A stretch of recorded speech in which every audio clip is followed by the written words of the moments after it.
it's like, well, fuck me. Like, what am I mean, like, Well, the let's see. definition of socialism includes private enterprise. Let me turn this down. How the fuck am I supposed to argue with that? You private enterprise and your socialism? What Yeah, the fuck? Destiny is still debating Richard Wolff after he's already finished debating him. Everything is socialism, basically.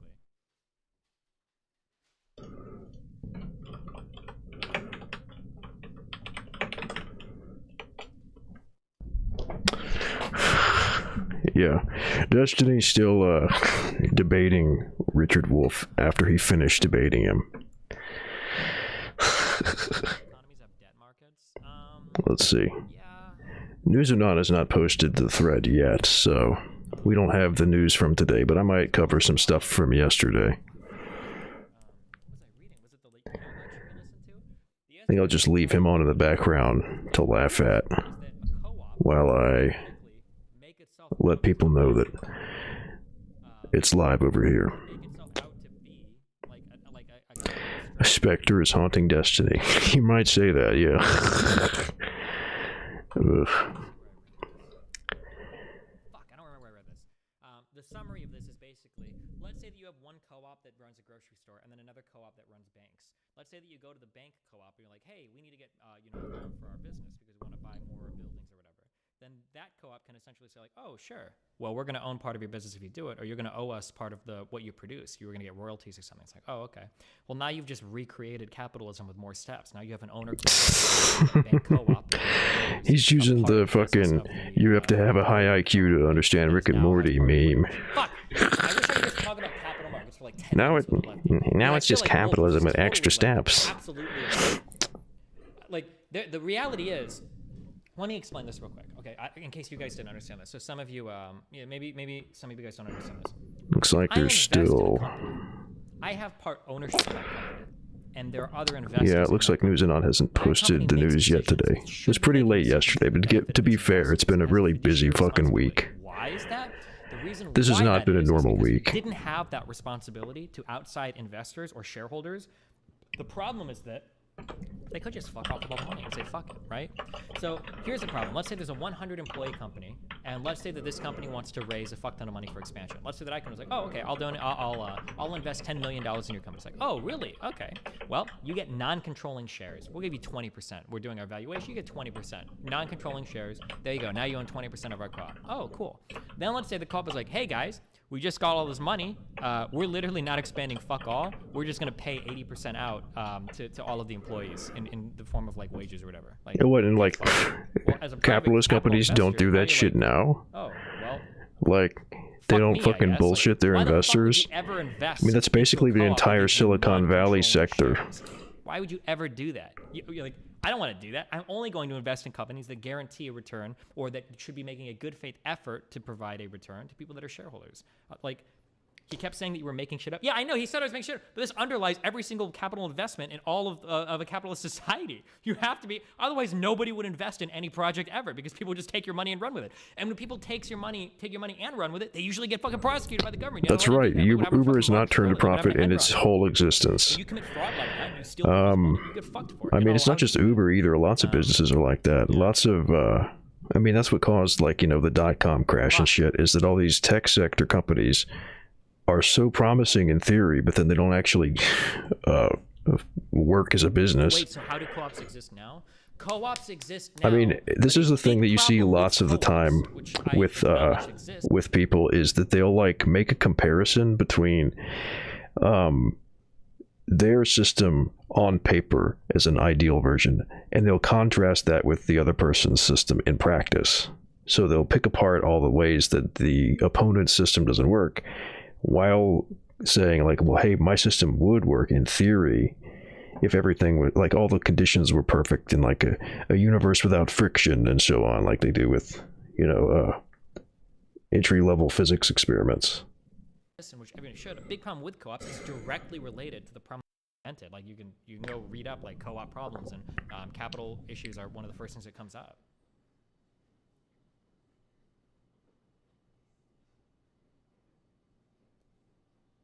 Why are co-ops not good options for investors? Because a co-op is owned by the workers, So the co-op is going to be maximizing returns and profits for the workers. I don't want to buy into that as an investor, because if I'm not a worker there, I have no guarantee that you're going to return any profit to me.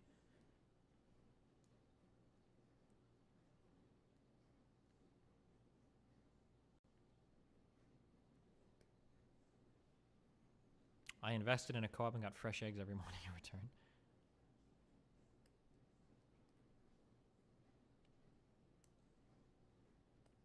There's no guarantee, regardless of what you're investing in, for a privately held company that it has like shareholders. They're supposed to make a good faith effort to return money to you, because that's where the decision making comes from, like the board of directors and everything, right? For a co-op. All right, so I posted it on a couple of threads that are relevant right now. I'm gonna go. I guess I'll tweet it too. I need to be doing that regularly. Is tweet when I go live. I mean, it's the same thing. I mean, he dances around it. It's hard to get him to commit to like any particular thing. I don't know.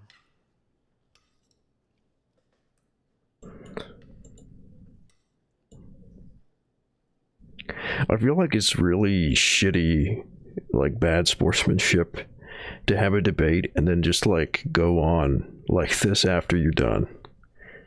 Like, is that just me?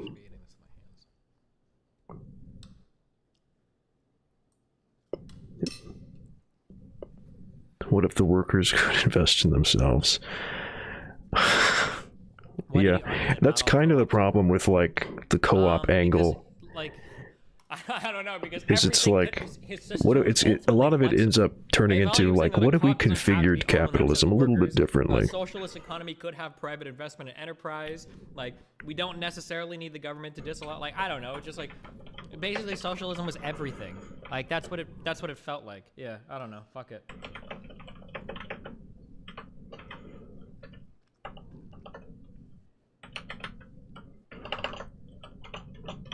Alright, here's the tweet. Oh wait, I'm gonna use my also, I feel like Twitch for that. What's up? Because I looked up. Hi Jules, I noticed you. What's the opposite of a senpai? Senpai is like the one you want to notice you. What do you call the person who's being noticed though? China has had an explosion of growth in terms of their like GDP per capita. Sure. But when did that growth happen? China, GDP per capita, history. China opened itself up to massive foreign investment in like the 90s.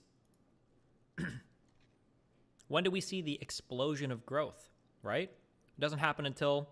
An orbiter. I don't know how far back yeah, that seems fair. But this shit is fucking flatlined, sometimes negative, right? It seems like it wasn't until it started to open itself up to massive foreign investment and it started to liberalize its economy more that all of a sudden China saw these massive growths in GDP. That's what I saw, right? Also, I mean, I'm not 100% that might have something to do with like encirclement and the fact that they're going from competing stream playing. Oh, this is Destiny crying about the debate with Richard Wolff that he just finished. It's like, you just had a debate. You could have said all this shit, but you didn't. Instead, you're fucking waiting until he's gone to go through these arguments. They invested because China had an educated population, even though... Yeah, I was just waiting for... Oh, yeah! And then him trying to say that, like, people went to China because of, like, a cheap... It's messy. Dude, Wolf probably shouldn't have done it, I don't think. But I didn't get to push him because he went on... Like, you can't really get any good points across in those formats. Like, what, how, is that, God damn, he's loud. You're basically saying that other countries could go to China and exploit their labor force, and that's like a big win for China? Yeah, it was... I don't know. Let's see. When did it start? That's right, I can DVR it at any point. Alright, so he came on like 2 hours ago or more? Those who don't want to see the system there we go. And shift. So funny when somebody gets a BTFO in a debate that makes a video where they retroactively debunk everything with no opposing voices. Well, Destiny didn't really get BTFO'd. They didn't really have much of an argument that I saw. It's kind of bullshit. Kind of bullshit. See, Arkoba's still drawing stuff. Yeah, just shout out real quick. Hardkoba is streaming on Twitch over here. Put that in the chat. Go support a fellow lefty polar. Whether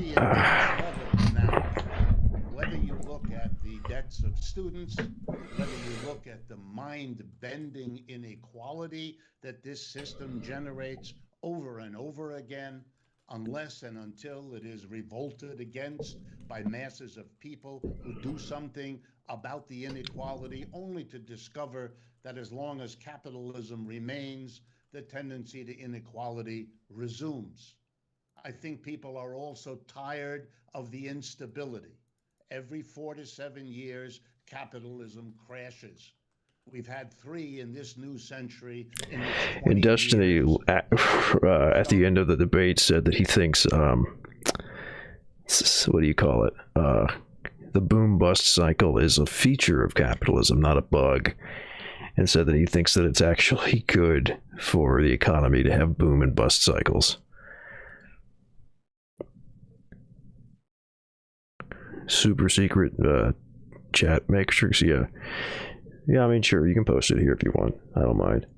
Schedule every 4 to 7 years. Millions lose their jobs. Businesses go belly up. Cities and towns can't get the best tactic in any debate is to just try to make your strongest points to the audience in any way. Yeah, pretty much.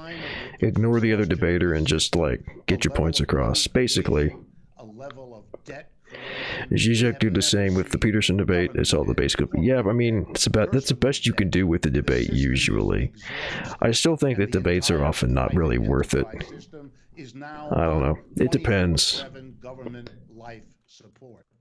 I think it's over. Yeah, like, generally debates are stupid. There might be some times where you could get something useful out of it, but it's through something like that, like Zizek just kind of ignoring Peterson and making his points. But, like, yeah, it's still... The format's dumb. Is the format is basically turns it into like a sport instead of like a process where you can actually arrive at some interesting information. Plug my matrix, say the name.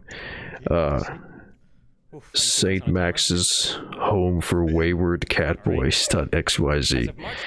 Yeah, matrix dot, all one word, no spaces or whatever. St. Max's, there's no apostrophe, it's just Max S, home for wayward catboys.xyz.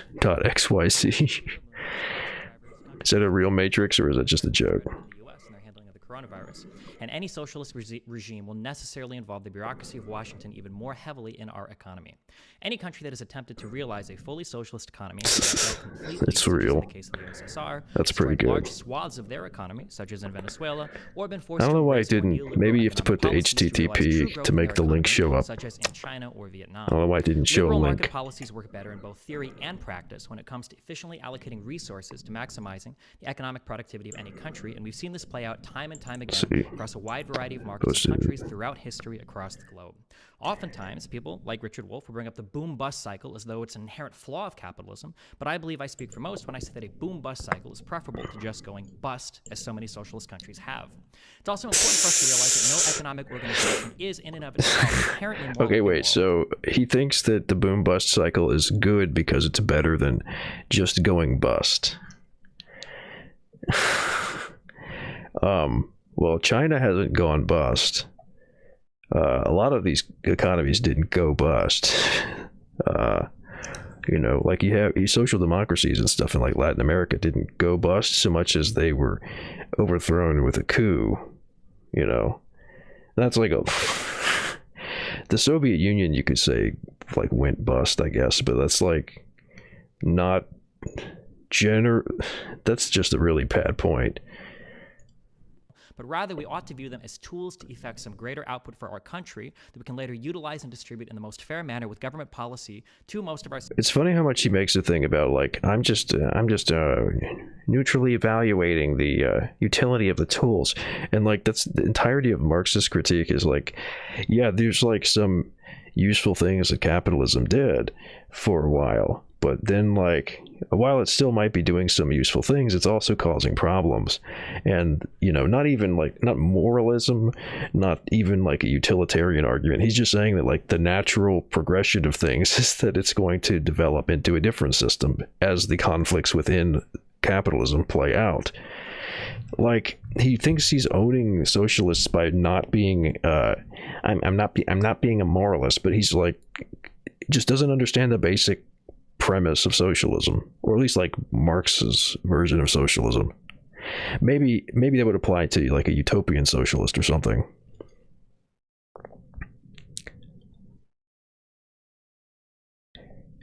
If like hardiness and the ability to take shit is the standard of measure, Cuba is the #1 country in history. Oh, it's up there. I don't know if it's #1. Vietnam's pretty fucking good too. I go through that shit with my libertarian friend all the time. It's a circular argument. He can't into the falling rate of profit. Yeah, I mean, it's generally a problem with like capitalism apologists is not understanding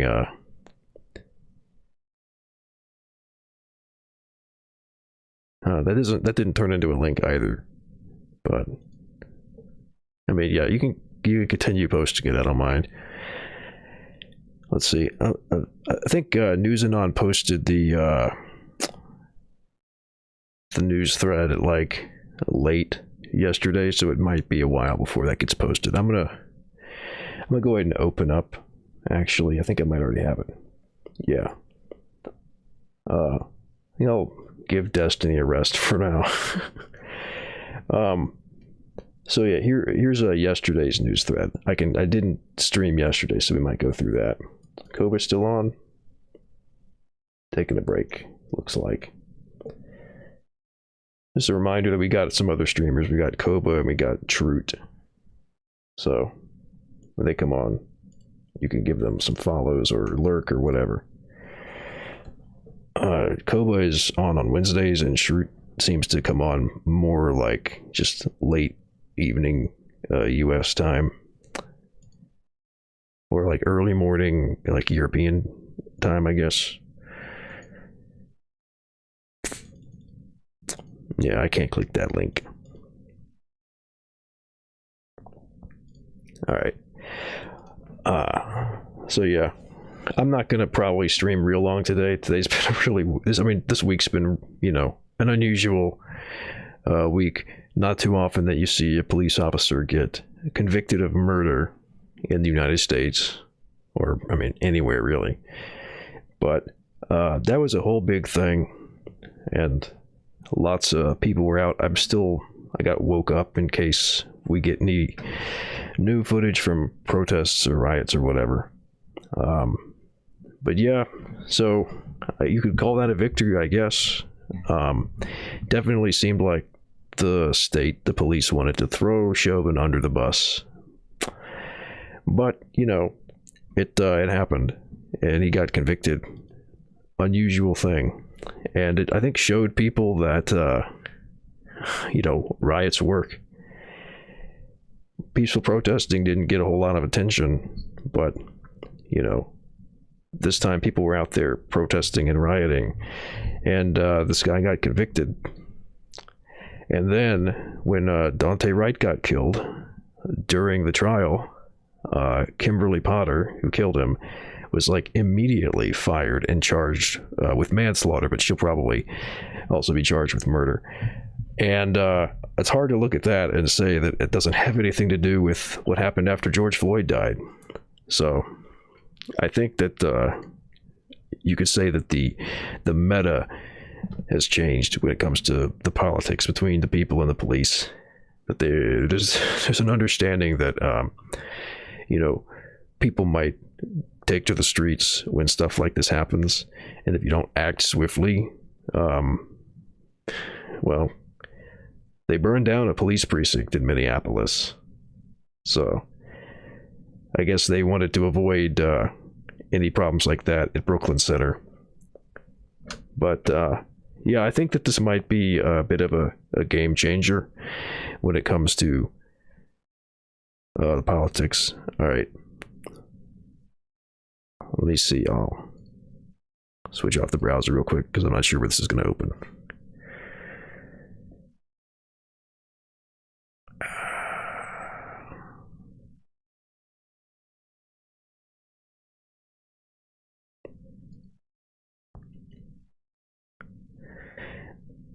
So we got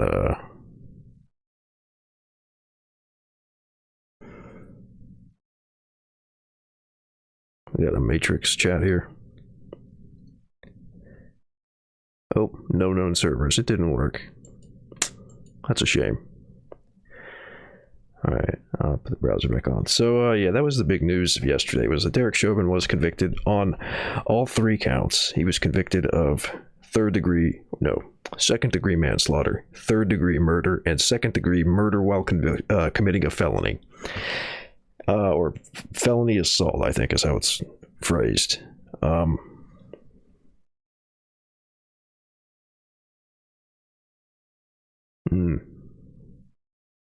Yeah, I mean, it's generally good advice to use a Tor or proxy or something like that. Preferably register a new account, home server. Yeah. Well, it didn't let me join anyway. It said that it couldn't find a server, so I might have to go through another method, but I'm not going to do all that stuff right now.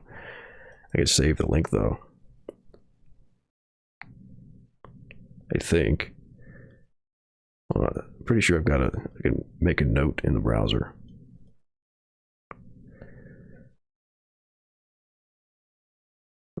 There we go. Copy the note. That's it.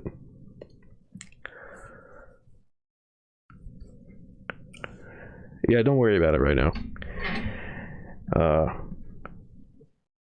Let's see. So yeah, 3 charges. He's guilty on all of them. And the maximum sentence he's got for this is up to 75 years. So that's life. He might get his sentence reduced and he might get paroled, but he's looking at a lot of years. It's 40 for murder 2, 25 for murder 3, and 10 for manslaughter 2. So they're probably going to lock him away, throw away the key.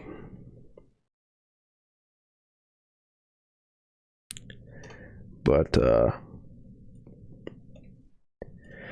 it's I don't know, it's a new kind of thing for something like this to happen. It's never happened before in the US, unprecedented, and it might signal a change. We'll see if people realize that, like, they need to go take major public action if they want justice, if they want consequences for killer cops. Or, other things too, maybe, like, maybe people make a connection and say, hey, we need to go out and do stuff like this if we want to have Medicare for all or something. I don't know. But it does seem like people have been getting really radicalized. Especially the streams I've seen on Woke that they're covering in Brooklyn Center. It seems like there's a lot of people who are talking about, like, the history of socialism and the labor movement, talking about the need to unionize and join socialist organizations, and that all this is a problem that's directly rooted in capitalism, and that you can't solve these problems in any final kind of way without transcending capitalism and moving on to a different economic system. So it seems like that's looking pretty good. Seems like that's an improvement. So we'll see how it goes from here. We're still in, like, early stages, I guess. This is like first steps. But from what they're saying on the ground, it definitely seems like, people are trying to be serious about this and figure out the next steps. But yeah, they also returned the verdict real fast. Closing arguments were Monday, and they lasted until the mid-afternoon, and then the jury went and deliberated for a bit that day, and then they deliberated some the next morning, Tuesday morning, and then they returned a verdict. And of course, as the verdict was being read, there was another police shooting.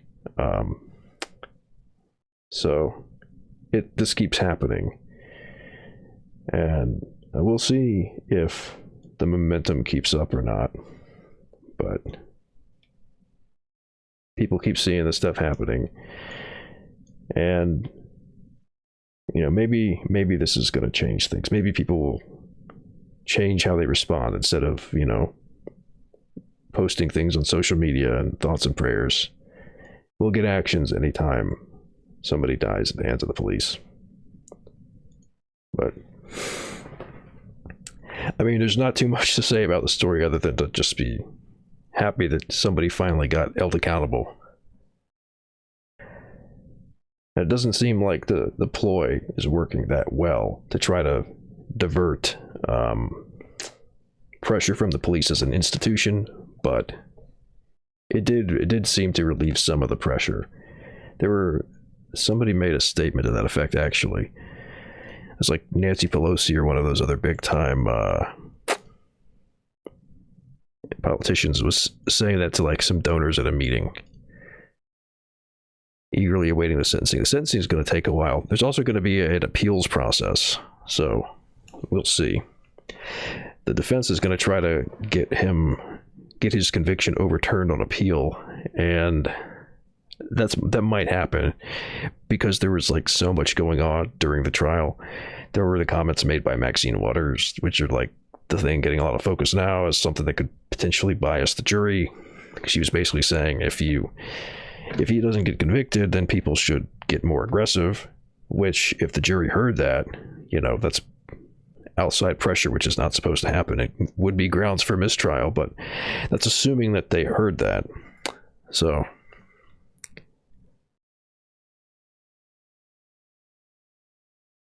I think that people are going to keep going with the protests and the riots. It's more a question of what level is it going to be at.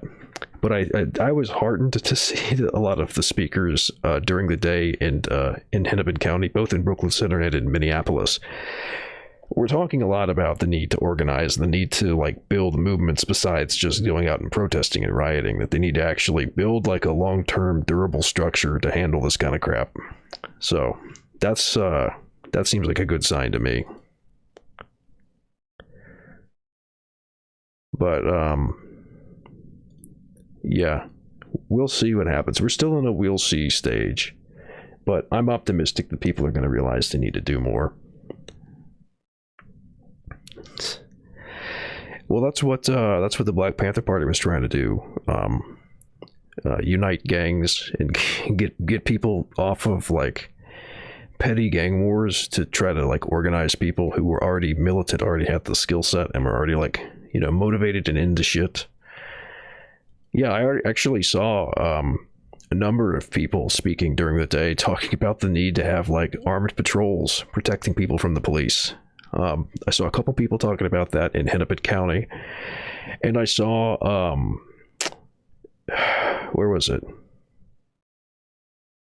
God, where was Ma'Khia Bryant killed again? I'm fucking forgetting which locations these are. That was Adam Toledo was killed in Chicago, I think. Ma'Khia Bryant was killed. Fuck. Oh, man. It's hard to keep all this shit in your head now. Columbus, Ohio, that's it. Yeah. There were people at the scene in Columbus after Ma'Khia was killed, and we're talking about the need to get militant and to protect against the police, or retaliate even. So people are definitely getting pushed in that direction now. I can see riots continuing because wages are stagnant, prices keep going up. Gas is $55 in California again. Wow. And that's where, I guess depending on where you are in California, you really need a fucking car to get around. People aren't class conscious yet, but the backdrop is there. I think that people are getting more class conscious. I'm hearing like normies talk more and more about like economics and about like the class relationship and stuff.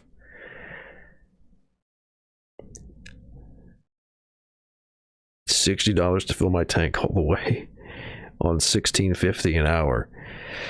God damn. So let me do the math on that real quick with my calculator. What is that? 1650. All right, so it's 60 divided by 1650. So that's like 3 2/3 hours of work to get a full tank of gas. That's like, that's a ton. Well, yeah, you also have to like, you have to drive a ton anymore because like everything is so spread out now. Everything is like, what do you call it? Zoned, so that you have like residential areas over here, you have commercial areas over here, and so on. So you have to drive a lot.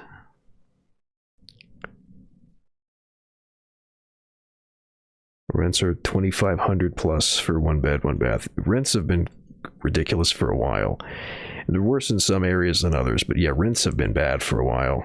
They keep getting worse in Bay Area. Yeah, especially, you know, any of those very urban areas. Terrible rent.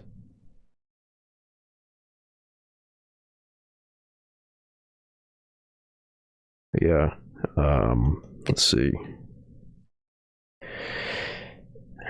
So I don't know. I think I'm seeing more like regular folks talk about how bad the economy is, and start talking about like capitalists being a problem as opposed to like rich people or billionaires, and talking about capitalism being the problem instead of like corruption or money in politics or whatever they usually would.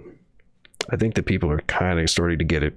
They need to have like a good like concrete understanding. Like, need to understand like the basic like Marxism kind of stuff really before it clicks, I think.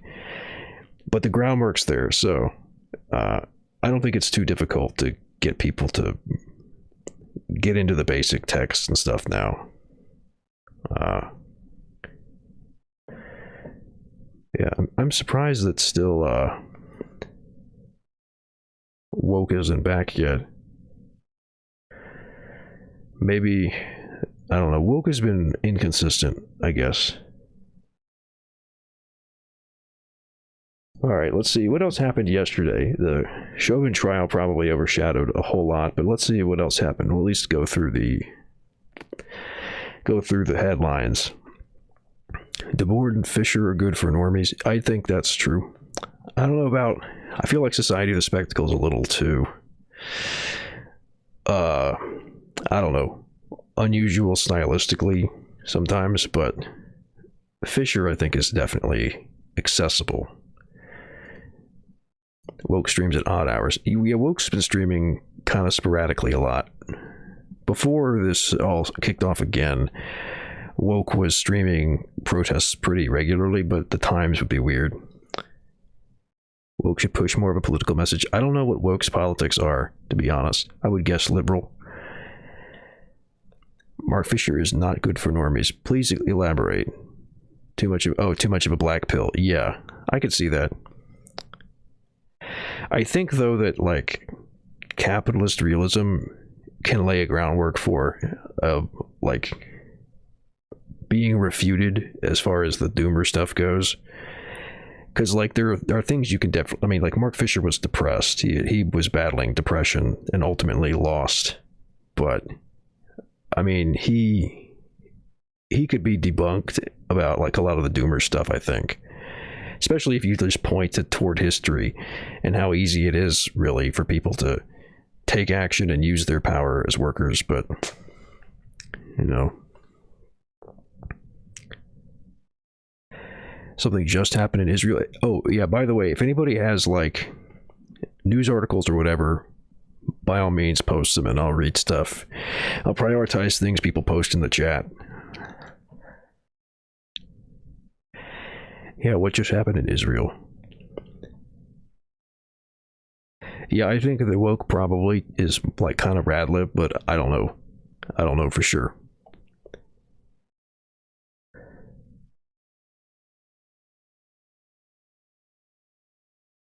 Let's see.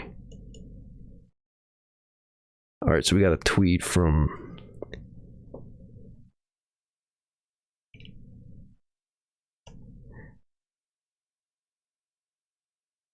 Oh, fuck.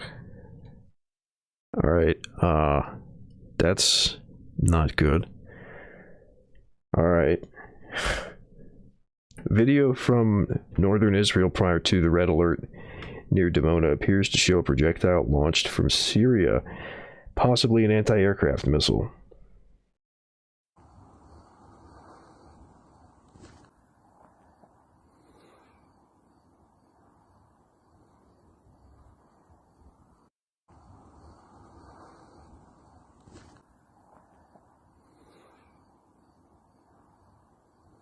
Having trouble making out what that is.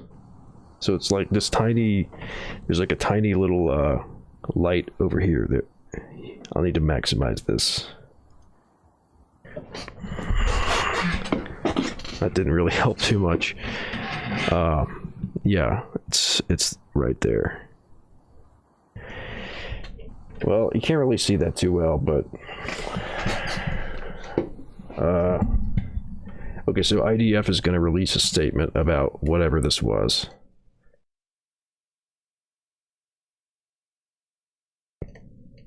So they're saying that that's over the border in Syria.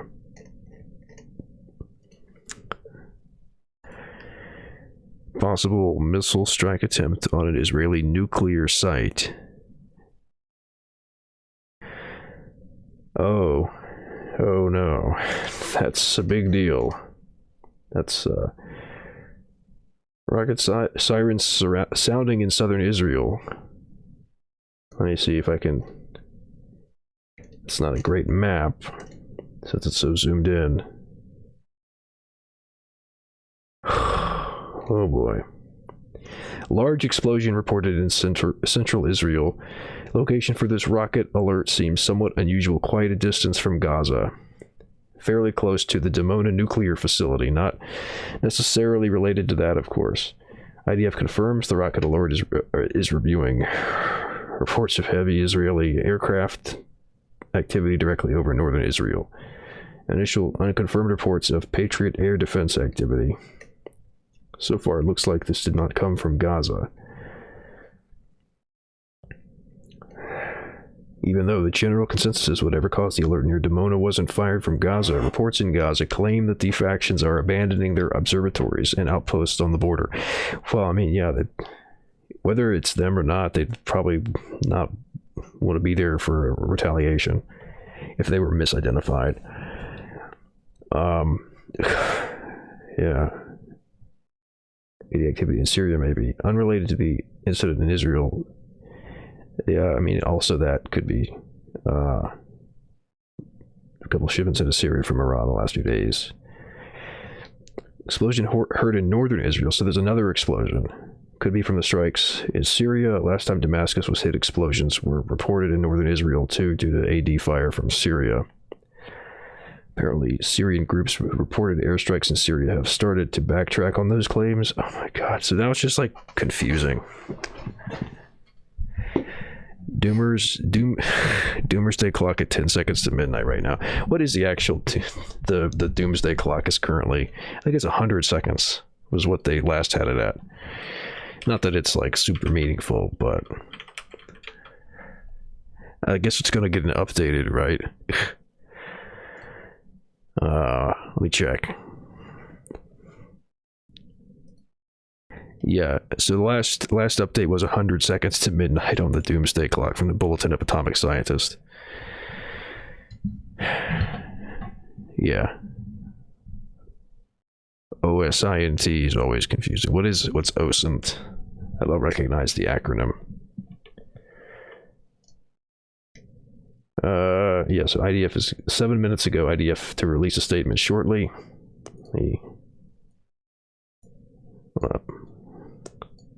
Oh wait, that's right. It's right to left. Details so far: at quarter to two, alarm in the Bedouin diaspora in the Negev in the Dimona area. This is followed by a noise in the central area. Then there are reports in Syria of an attack on Israeli fighter jets in Syria. The defense establishment will soon post a notice of the unusual incident tonight.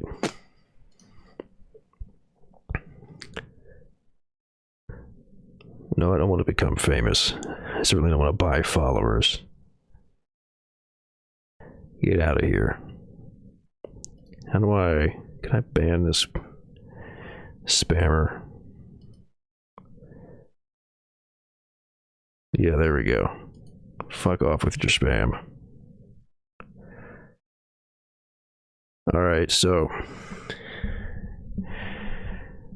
open source intelligence.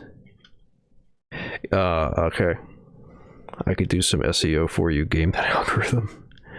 Nah, I would rather not do shit that might get me banned from Twitch. They tend to be unfriendly to people who are trying to game the algorithm and like illegitimately gain followers and shit. All right, so Israel, we'll see what's going on. Okay, oh no, okay, Santa is now reporting that AD is active and engaging targets near Damascus now. Okay, so that sounds like see, Syrian TV reporting Israeli airstrikes on the area of Dumair, northwest of Damascus. Shit. Well, here we go. Hey Clash, tuned in just in time to see World War III starting. Syria and Israel are seemingly exchanging military action. Is there a Libra alternative to Twitch yet? I think there's something kind of like that, but I don't know if it's got like, what do you call it, enough users for people to be thinking it's worth the switch. But yeah, of course people are trying to find alternatives like that. Problem with that is that you need to have a lot of servers in order to stream stuff to people. Syrian media air defenses responded to an Israeli missile attack on the Damascus countryside. Wait, what? Okay, so that page is deleted now. All right, let me actually open up TweetDeck and set up a column for Syria and Israel.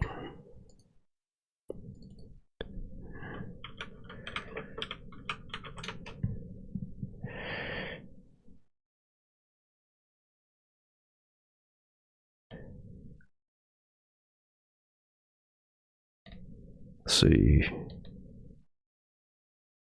Syrian Sana news agency has confirmed that Syrian air defenses responded to an Israeli airstrike near Damascus. This is from Jerusalem Post. It's unclear if the incident is related to the missile intercepted above Modi'in earlier in the night. We're at Modi'in.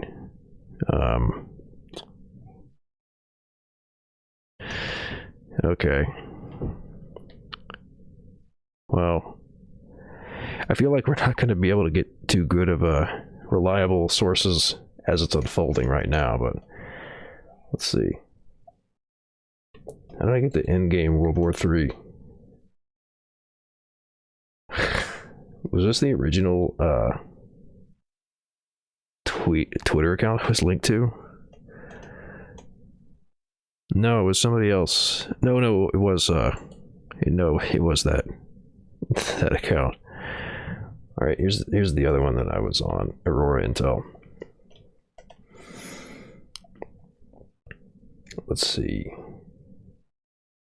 What the fuck? I don't want a fucking promoted tweet.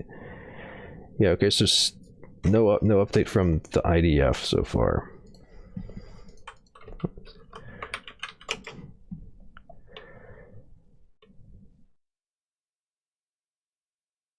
Developing reports that the IDF is now attacking targets in Syria in response to rocket attacks. And that was 30 minutes ago.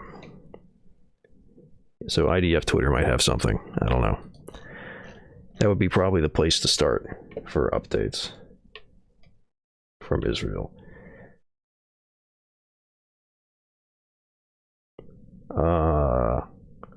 They don't have anything new yet. Okay. Well, I guess that's not the place. Anywhere else seems like they've got faster updates. Okay. Here's a video. IDF sirens reportedly going off at their central training base.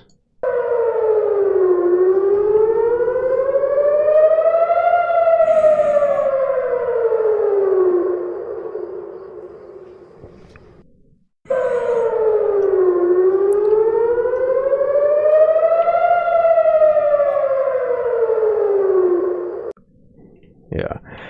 Oh yeah, we still got people saying IDF's going to release a statement shortly.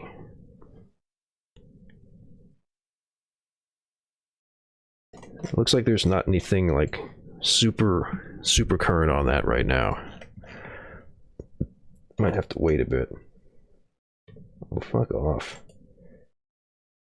Oh, that's right. I need to go back a couple of pages because I clicked search.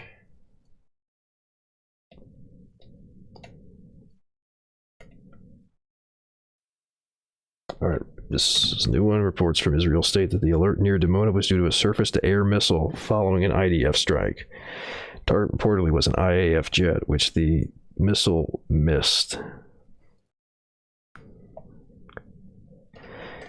Following airport of the launch of an alert, a surface-to-air missile was identified from Syrian territory into Israeli territory, which fell in the Negev region.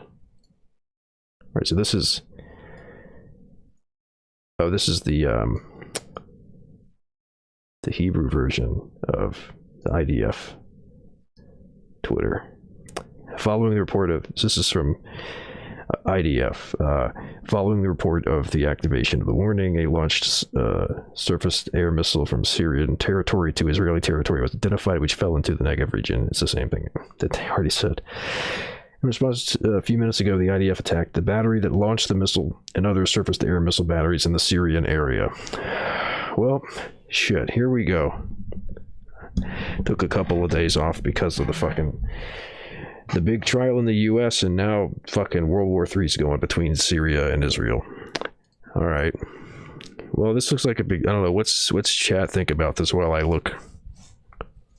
Everybody's talking about work and anti-work. None of that's just gonna matter in the motherfucking World War III. What's going on with... What do you think about all this shit?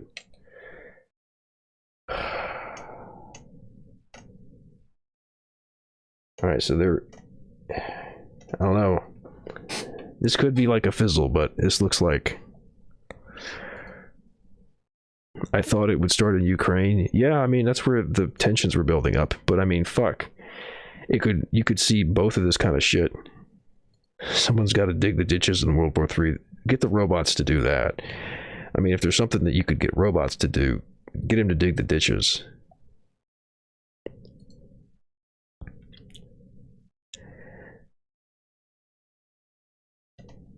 Everybody's talking about work and alienation. All right.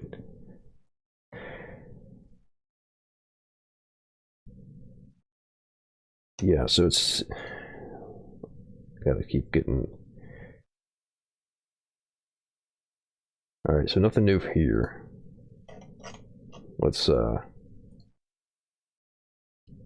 from Endgame, World War III? Anybody has sources, by the way, I can... the powder keg grows? Yeah. Ukraine and the Middle East are the first two focal points. I think that's probably accurate. Feel when labor is not life's prime want. It could be. No. It will be. I'm only not alienated in my animal functions. I must cum. ASB military. Thank you, Howdy. What's ASB military saying?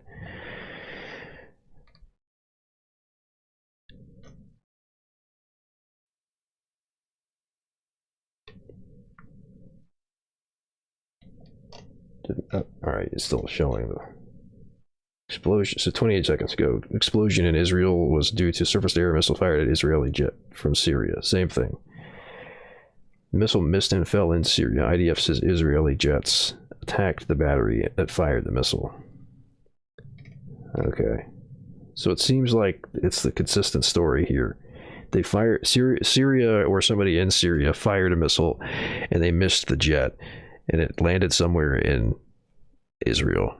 Need a Pacific theater for World War III, and we're set. South China Sea, right? That's kind of Pacific. News Anon is up. Thank you, LWE. I was waiting for that.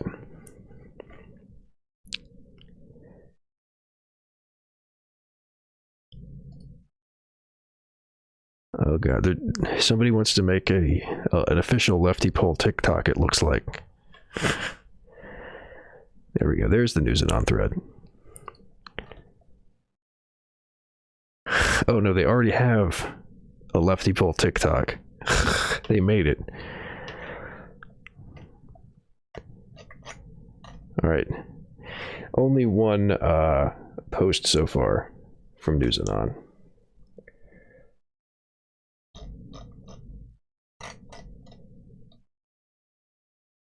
I'll give them a minute to post some more, I guess, maybe, before I start shilling the stream in there.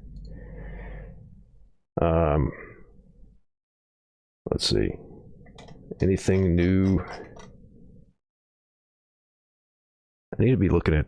I need to just use TweetDeck. TweetDeck is way faster.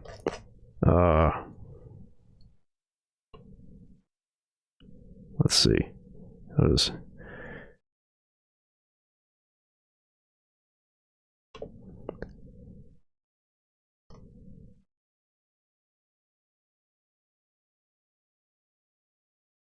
So it looks like I'm just seeing people commenting on it right now. Okay, here we go. Yeah, IDF confirms that it was a Syrian air defense missile.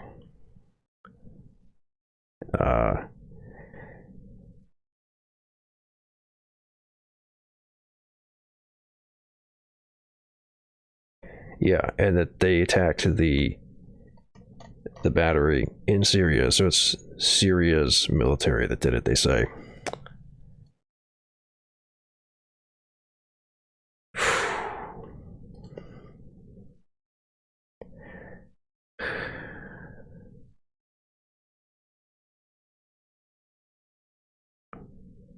Taiwan, yeah, that's another place we might see getting the best picks for posts. Yeah, News Anon is good at selecting pictures. I'll refresh these real quick, see if there's anything new. Problem with using TweetDeck is that there's so many people commenting on shit. You'll see just like 50 posts that are people quote tweeting some news article, and you can't find like the different individual pieces. All right, let's see what the new updates are.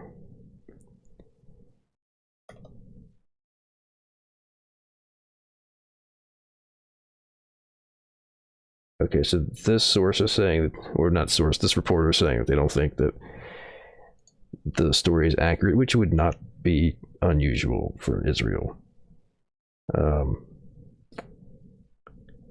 Yeah, so basically what the story I was seeing was that there were Israeli jets that were going to land in southern Israel, and apparently Syria fired missiles, anti-aircraft missiles at them. And they landed after the missiles missed, and then Israel returned fire to the Syrian anti-air battery. That is currently what the story is that's being reported.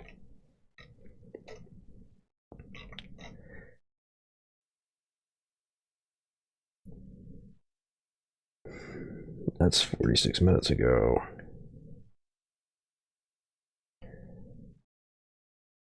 Yeah, this is... Not seeing any new stuff yet. Alright.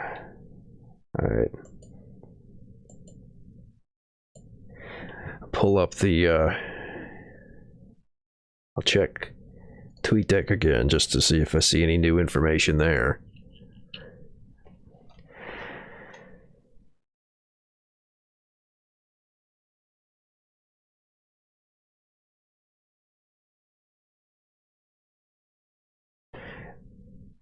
Okay, so yeah, here's a new update. IDF says the sirens that sounded earlier were not triggered by a deliberate attack on Israel, but by surface-to-air missiles fired by Syria at an Israeli fighter jet that was doing an airstrike on targets in Syrian Golan. And then I guess they're saying that it missed the plane and then landed in Israel. And so they went back and they like bombed again where the battery was after the battery's anti-aircraft system missed the plane and accidentally hit Israel. That seems to be what happened now, according to the story that they're telling. Okay, that's coming from the Israeli military, that Israel attacked missile batteries after they missed attacking their planes.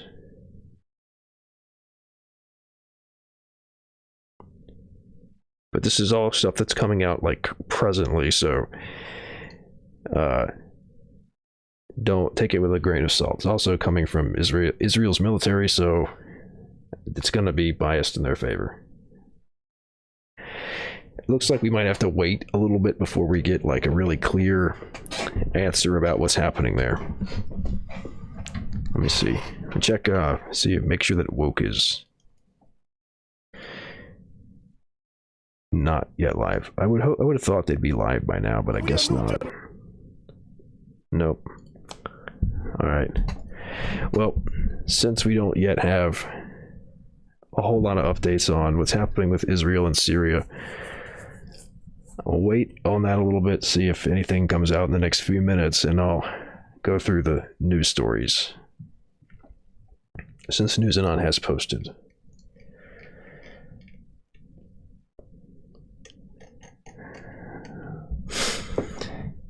Alright, so for today we got NPA execute rapist in Negros Occidental Province. Operatives of the New People's Army Rosalind John Peja Command, Northern Negros Guerrilla Front, RJPC NPA, enforced death sentence to Leticio Cordova, 45, of Hacienda Anacer. Damn, I don't know what that's an abbreviation for.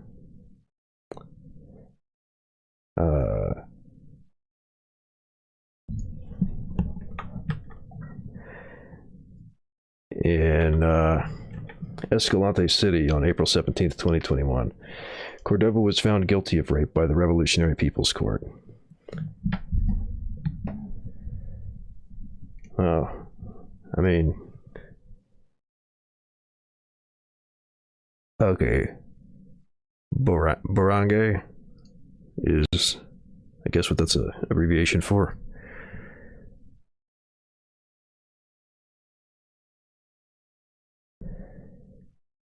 Barangay Mabini.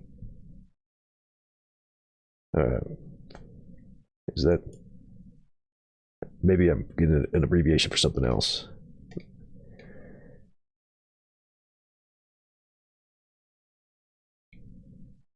No, I guess that's right. So that's like the Barrow in Escalante City. Well, I mean, I don't know the background, but I guess it's to try to keep the organization clear of people like that. 3 of the other officers are standing trial in August for the George Floyd death. Correct. NPA is still a vanguard of the tanking line. Learn from this ML sex pests. Yeah. I don't know what's up with the sex pest problem in organizations anymore. Seems like a society-wide problem, but yeah, that's right. The other 3 other officers are going to be on trial. They're also charged. I don't know if it's all the same charges as Derek Chauvin, but they're also being charged for the death of George Floyd. And it's a manifestation of a societal problem, of course. Well, yeah, but I mean, I think it's kind of it's one of those things where like somebody will point at socialist organizations and say you have a sex pest problem, when it's a much larger issue. That's kind of what I was getting at. But yeah, the other 3 officers, Lane King and Tao, who were there when George Floyd was killed, they are also going to be on trial. That's August. And then I don't know what the timetable is for the appeals that they're gonna put the Derek Chauvin verdicts through, but they're definitely gonna do that. So we'll see.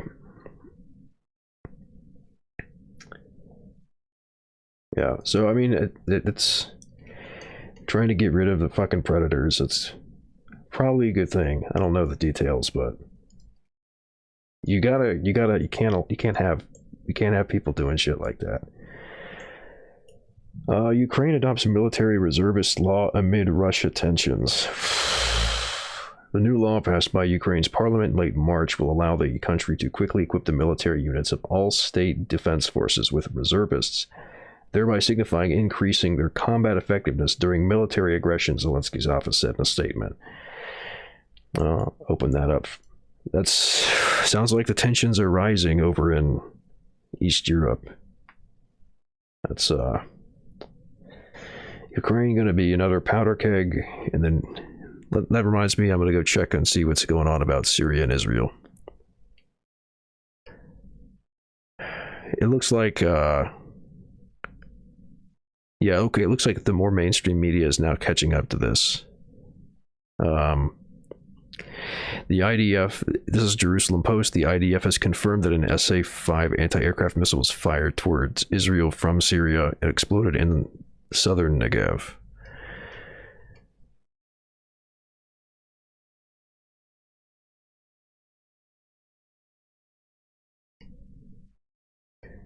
There might be some claims about who's firing the missile, but this is still real early. We don't really know that much yet. It might not be until tomorrow till we have a really clear picture of what happened. Shit.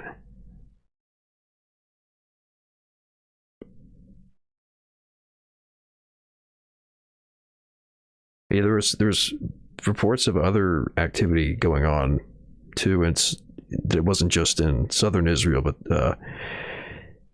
was it northern or was it western Israel that another explosion happened? But this is all like very early on reports, so you got to be careful with this stuff. Should I join CPUSA? Join whatever organization is actually doing shit where you are. If they're not doing anything, but they're like looking for creating a chapter, and this isn't just CPUSA, it's just in general, then like maybe it'd be worth joining and trying to start a chapter. But like, you want to actually be doing shit where you are. You don't want to just be like paying dues as an online member, basically. ASP newsfeed has more stuff further down on Ukraine. Let me think. Do I still have the link to that? I think I closed that tab. Could you post a link to the newsfeed if you want me to go through it, Howdy?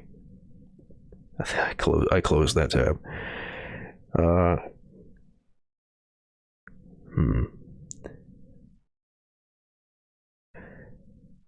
I would say like you should probably shop around, because it depends. I don't know about the specifics for the area, but like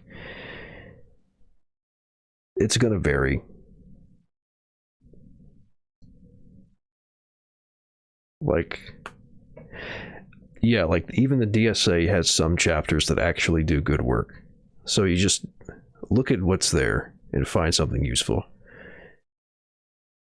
I think that I don't know. It's hard to say where the future is going to head in the US, but I would think that we're going to see something develop more out of the people who are actually doing productive stuff than out of any particular organization that currently exists.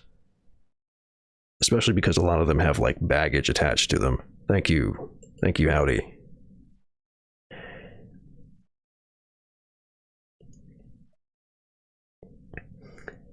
All right.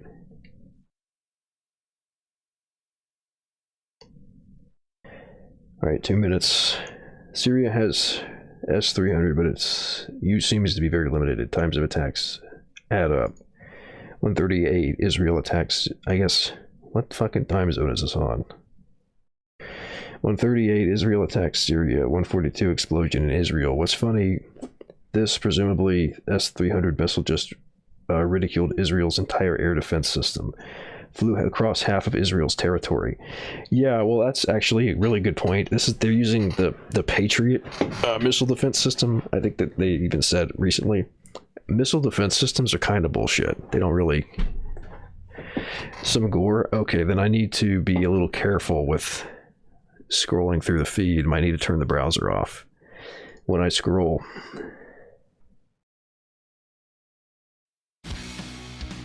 Oh, is woke on? Sounds like woke just came on. So it looks like we're gonna have some protests.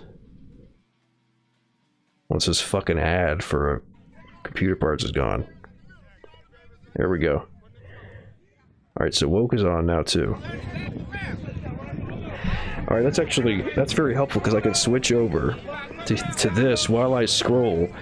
And I don't have to worry about, like, accidentally coming across something that would get me fucking Twitch banned.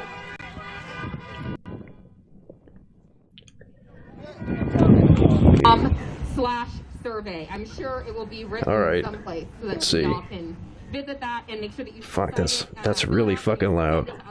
Alright. Because that is what justice for George Floyd looks like. Thanks, y'all.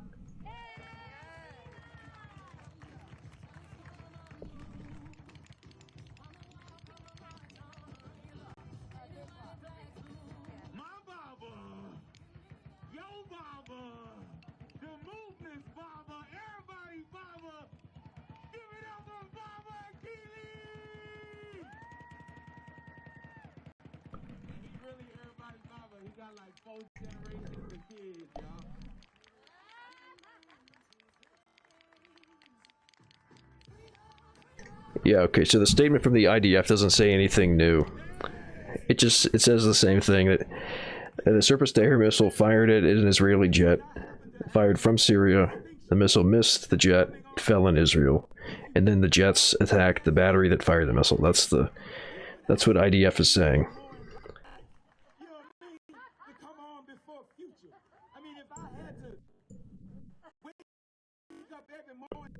God damn it, I hate when it's... I wish it didn't stutter like this. I come to remind you, to reinforce, to recommit us to the fact that these people who call themselves a union are not a union. They represent the narrowest and worst of their own members. And so we are here every Wednesday, and we've been here 9 days. Next week it'll be 10, to remind us and them that they protect police. They do not protect us. And because they protect police, the same police who kill other union members, they don't deserve to be associated with, connected to, or referred to as a union. Ever. So there you go. Sign the petition to get Chief Moore out and welcome and be a... Alright, let's see if I adjust the resolution on this or something. I think it's just that they don't like when people restream stuff, so they fuck with the... I don't even know what.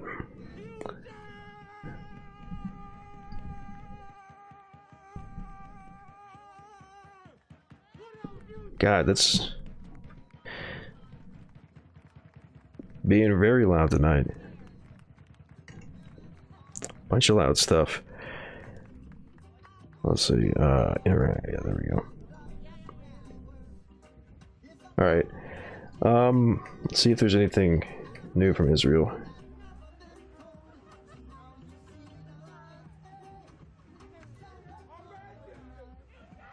Okay, yeah. More comment from ASB News. In any case, whether IDF statements is true or not, Israel's air defenses were just embarrassed massively. The distance that missile traveled untouched is ridiculous. Yeah. So, what does it say?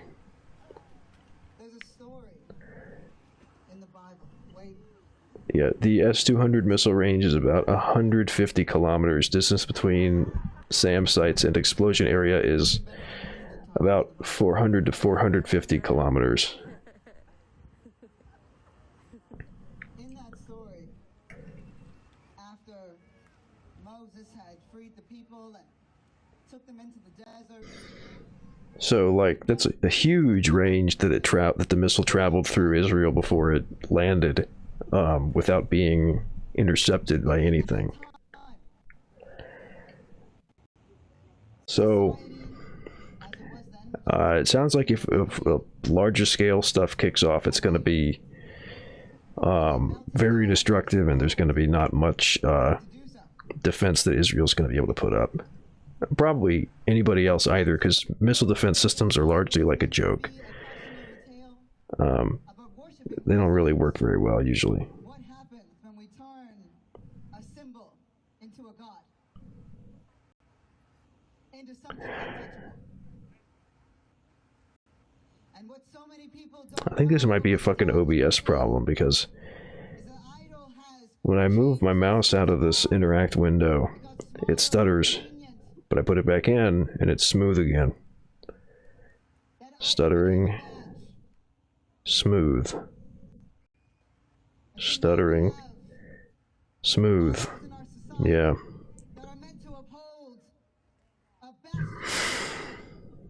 It also might just be the website, like throttling down the bitrate if you're not, you know, the window open actively.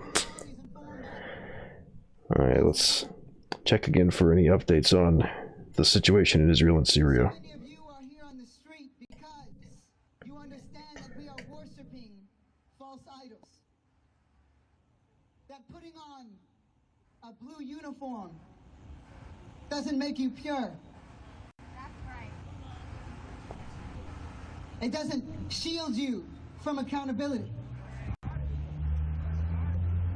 What happens when we turn flawed people, people who have been led to believe that someone like me is a criminal, that so many of you are, their entire lives, and we put that badge on their chest, and we tell them, Okay, Israel attacked the missile batteries around Damascus. The government of Syria says there were 4 soldiers that were injured and some material damage I can tell you today, around the more capital. so now than ever in my lifetime, certainly in yours. There is more distrust around police than there ever has been. I remember 10 years ago. Well, I'm a little older, so a little more now. But there was a time when someone would say, my so-and-so is a police officer, and people would say, what's that like? And they would say, I want to be a police officer when I grow up. And that was something that was celebrated. And now it's ACAT. Now we have a language, but even still, I'm not seeing anything more right now on Syria and Israel. That is without idols. Because for some reason, defund is just too much. It's just too much. It's too much to imagine. Even while the bodies pile up, I want to tell you something.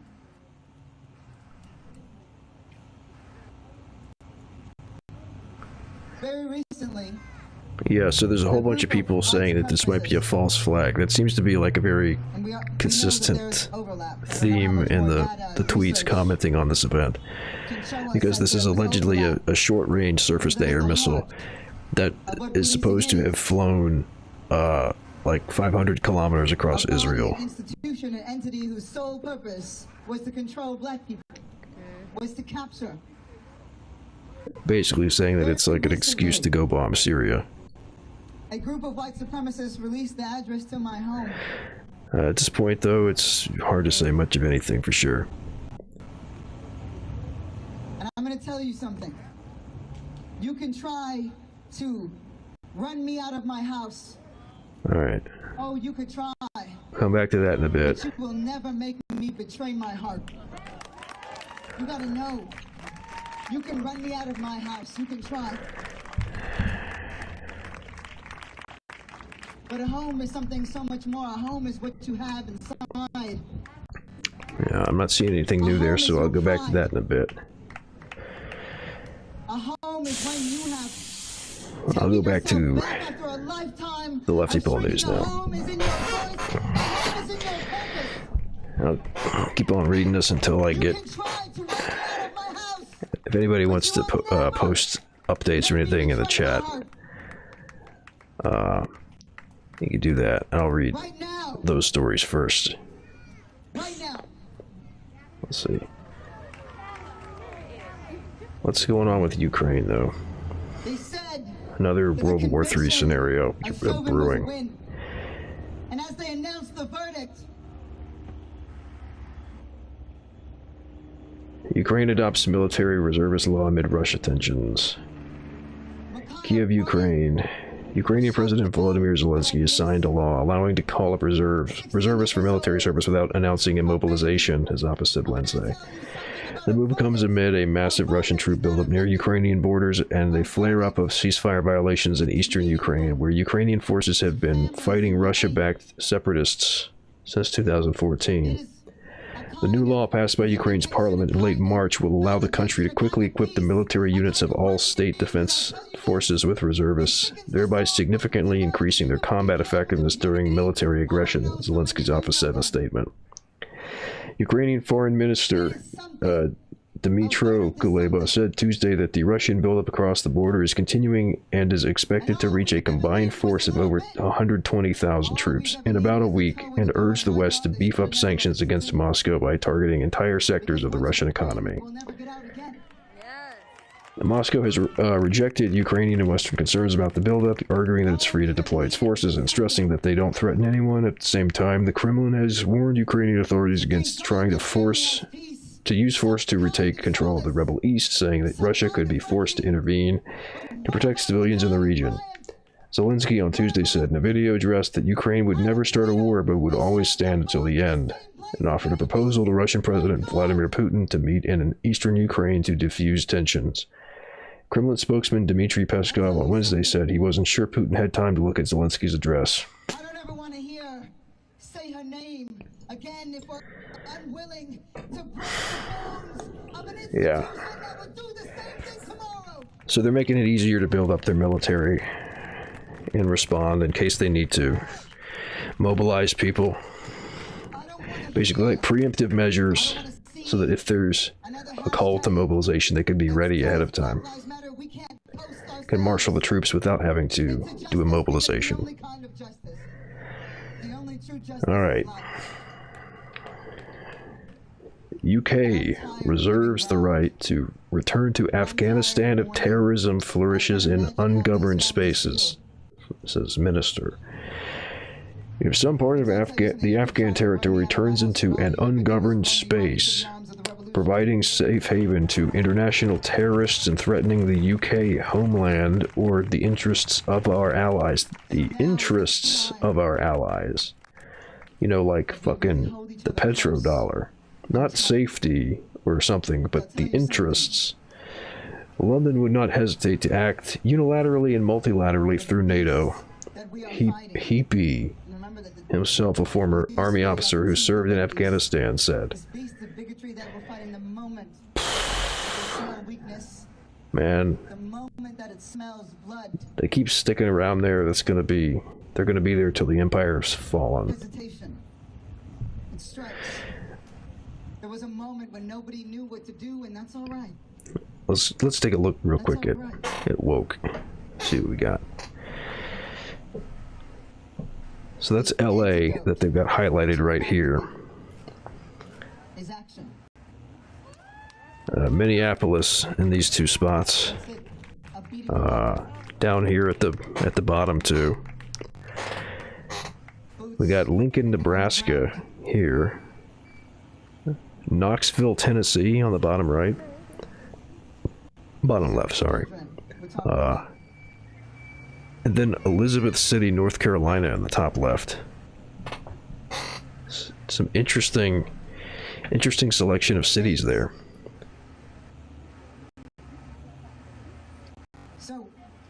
I don't know if anything specific happened in any of those places, or they're just kind of doing spontaneous protests, but I mean, anywhere in this country you've got a history of shit happening that would warrant a protest. What we have to give is something more than a fleeting commitment. Alright, I'm gonna tell you something about this country. oh, here's another good one. UK to remove provision shielding troops from war crime charges, a new bill. The British government is planning to shelve plans to shield its armed forces from prosecution for a swath of serious crimes, including torture, murder, war crimes, and genocide. A climb down is expected to take place on Wednesday as its controversial Overseas Operations Bill reaches its final stages in the UK Parliament's lower house, the Commons. Man, talk about going mask off.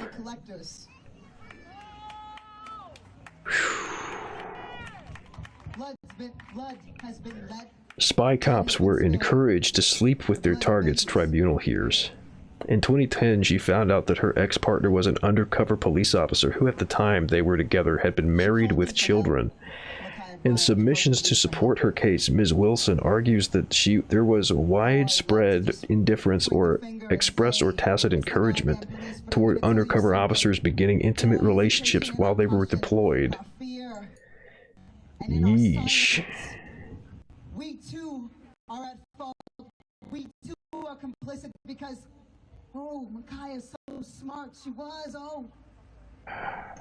Alright. A student, high grades, content creator, lover of TikTok. She could have taught me how to do my damn hair. Micaiah Bryant. Thought I had switched over to that. Yeah, there we go. To call the police because Lover she of needed TikTok. help, because we have not been loud enough. I don't know if I would want that to be what I was remembered for. Even if I was a lover of TikTok. We can talk about defending life, but we're still afraid to say defund the police. And because of our fear, she did what the only thing that she knew to do.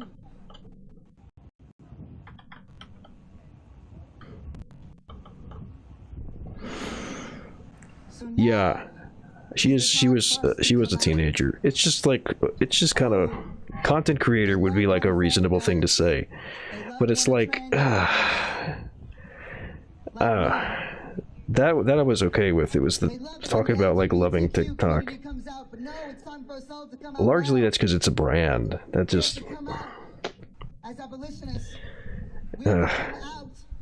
As intersectional feminists, we have to come out as freedom fighters and revolutionaries. Now is the time. it's like when you I mean like I understand that you're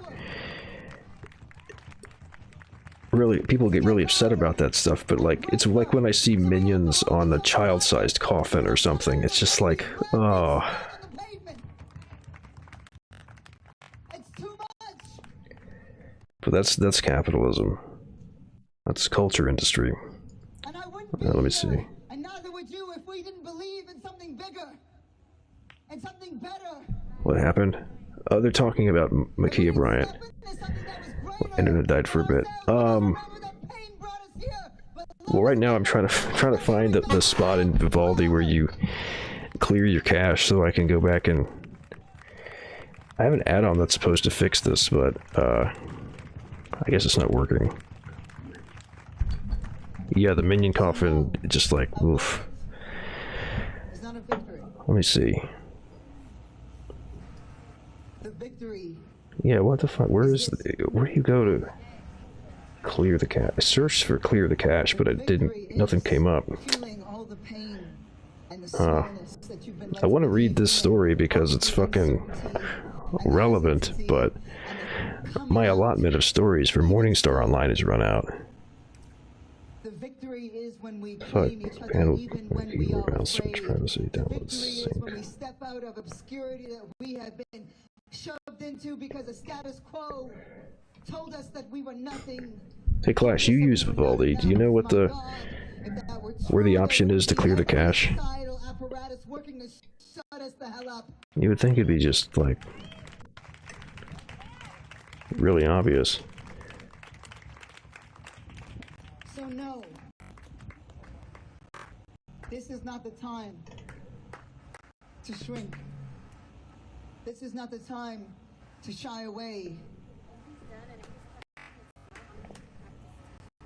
Tools. If they've Settings, if they've come for privacy. me- If they've come for me, and so many of us, it's because we're exactly where we need to be. Oh, there we go. Thank you. Delete cookies. Alright. So yes, I'm gonna have to sign back in, but that's fine. let them come. Let them come. Alright. It's the only time that we lose Turn my fucking dark is when we're not there. mode back on. The only time that we lose is when Alright. we give up our voice so that an echo chamber of bigotry, There we and go. disinformation, All right. and lies, and racism takes hold. So no, Here we go. Thank you, Clash. no more News reading. Back to society and this country Morningstar. Yeah, so spy cops were encouraged to sleep with their targets. Tribunal hears. Activist takes the Met to court in the latest step in her 10-year battle for truth. That's the work. That's the job. You are the players. Kate Wilson outside the Royal Courts of Justice, London, ahead of her case against the Metropolitan Police over her relationship with undercover cop Mark Kennedy, who was sent to infiltrate environmental groups in the early 2000s. Work has ever been about. Man, this is just creepy shit. A belief system. You can set up how you take cookies on that menu as well. How sacred this work is. Yes, thanks. I haven't fully customized the Valdi. I need to like sit down and do that. It is a good browser. I really like We'll fight. the way that it handles tabs. Thanks for the recommendation. We'll cry This is Vivaldi, the browser. and we'll grieve, but we live. And as long All right, as we are alive, everything Yes. Senior police officers encouraged or tolerated undercover cops having sexual relationships with their targets, a tribunal heard today. Kate Wilson, a green activist duped into a relationship with a spy cop, is suing the forces, the latest step in her 10-year battle for truth. is justice. Her nearly 2-year relationship with Mark Kennedy began in 2003 without her knowing that he was a police spy sent to gather intelligence on her and the environmental groups she was campaigning with. In 2010, she found out that her ex-partner was an undercover police officer who, at the time they were together, had been married with children. In submissions to support her case, Ms. Wilson argues that there was widespread indifference or expressed or tacit encouragement toward undercover officers beginning intimate relationships while they were deployed. She claims that senior police were aware of her relationship with Mr. Kennedy, which she says was part of a practice of permitting undercover officers to enter into sexual relationships. Opening her case before the Investigatory Powers Tribunal at the Royal Courts of Justice in central London today, Ms. Wilson's lawyer Charlotte Kilroy QC said Mark's supervisors must have realized that he would be unable to maintain his fake identity successfully without having been seen to enter into a romantic relationship. It would have appeared suspicious. I mean, you could just not do that. I mean, it would, Your Honor, it would have been suspicious if I didn't start a relationship with this this is jeez. She said it was evident from logs kept by Mr. Kennedy that during his deployment that he and Ms. Wilson were in an intimate relationship due to the sheer density of contact between them. The weekly logs contained recordings of political and social activities and were shared by Mr. Kennedy with his superiors. They are among the documents that the Met has been forced to disclose to Ms. Wilson during her long-running legal battle. Well, yeah, so basically they're saying is that, you know, having an intimate relationship with your target makes it easier to spy on them, or gives you more privileged access to their information that you're trying to get. It's not necessary, but it's useful. And so, because of that, they're saying, like, oh, I mean, that's what I had to do. It was justified.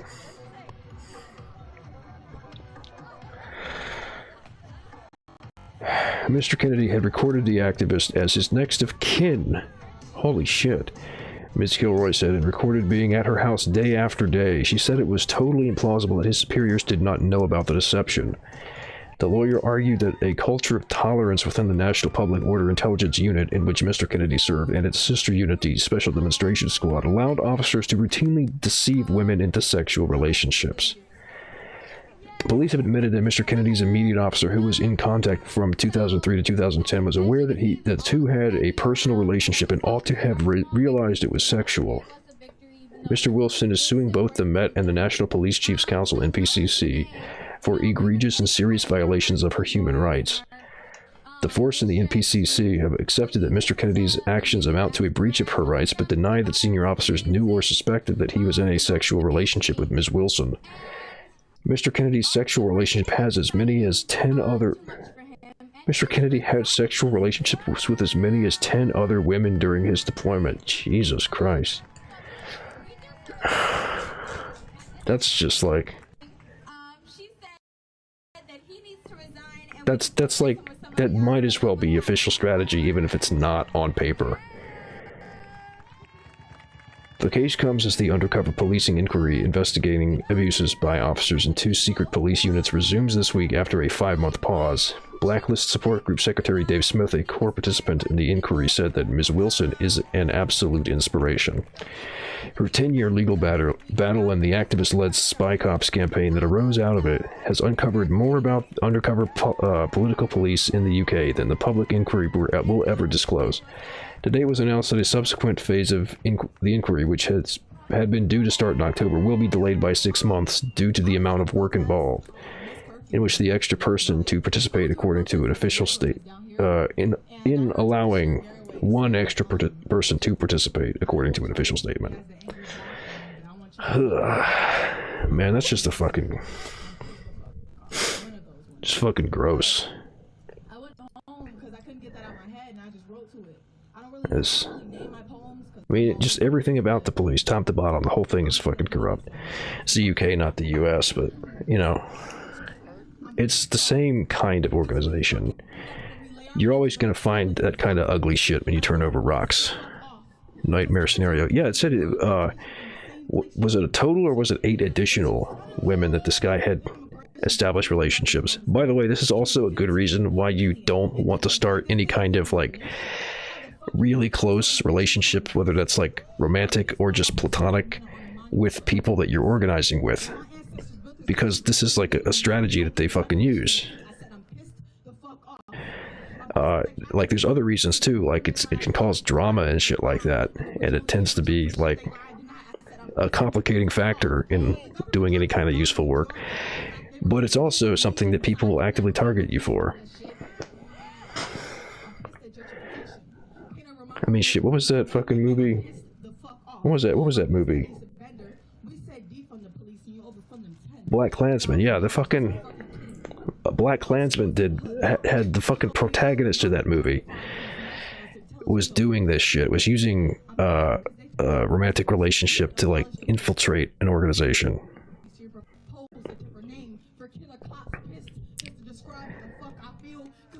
Another cop shooting.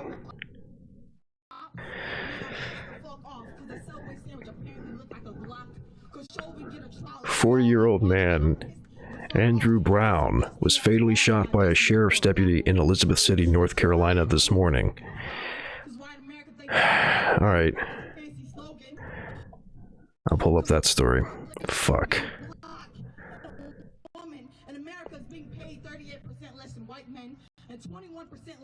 Then in the trial of Chicago, I haven't seen Trial of the Chicago 7.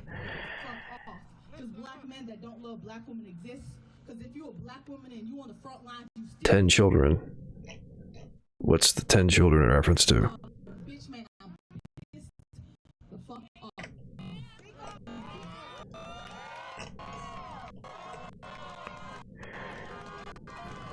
Okay, so that's what Elizabeth City is over here.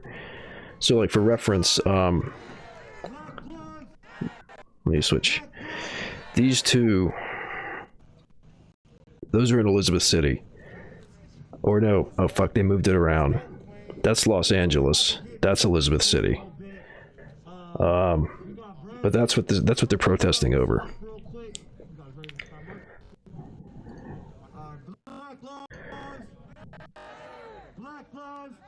Oh, the guy that got shot had 10 kids? Holy fuck.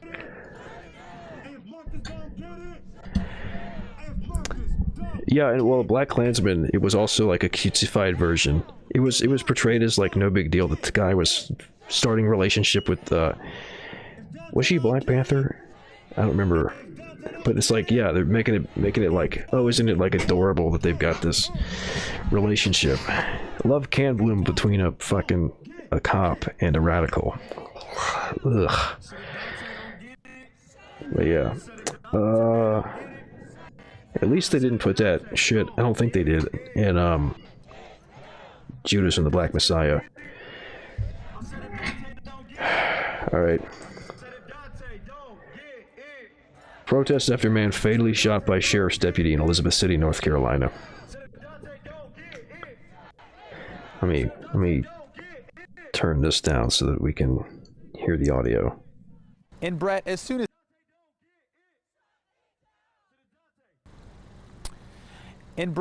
as Andrew Brown was shot, word of his death quickly spread through the community. Now that same community wants to know how that happened. You are here to protect and serve, not kill.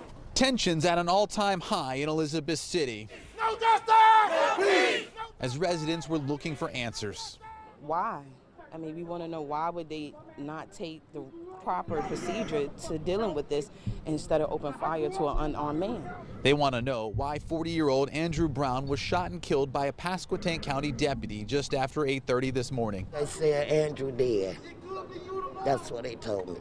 And when you heard those words, what was that like for you? I know it's got to be tough. That hurt me to my heart. Brown was a father of 10. What was that like? I know it's got to be tough. When deputies showed up to serve a search warrant, Brown pulled away from the house in his car, and that's where he was shot. You know, God knew what happened. God knew who did it. You know what I mean? I'm not going to get mad or none of that, but right is right and wrong is wrong. Community members say it's just another example of law enforcement ending the life of a black man. They say they're tired of seeing it. And it's one thing when you sit home and you hear about what's going on abroad, but to have a situation with an officer involved shooting where there's limited details, we need answers. The State Bureau of Investigation will kind now of a work gross to thing figure to say. out what happened and if the shooting was Yeah, justified. foreigners dying. It's a long process. Whatever. One folks out here want to see sooner than later.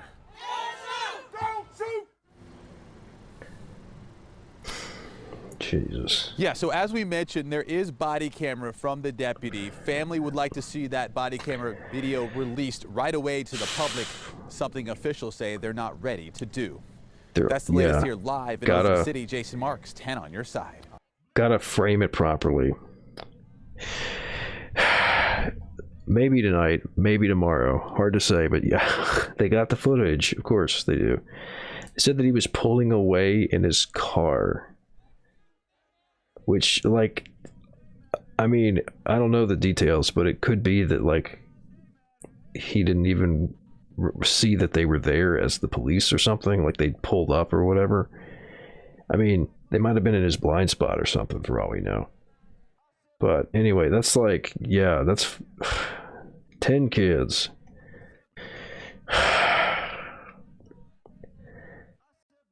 A man was fatally shot Wednesday morning by Pasquotank County deputy in Elizabeth City, North Carolina.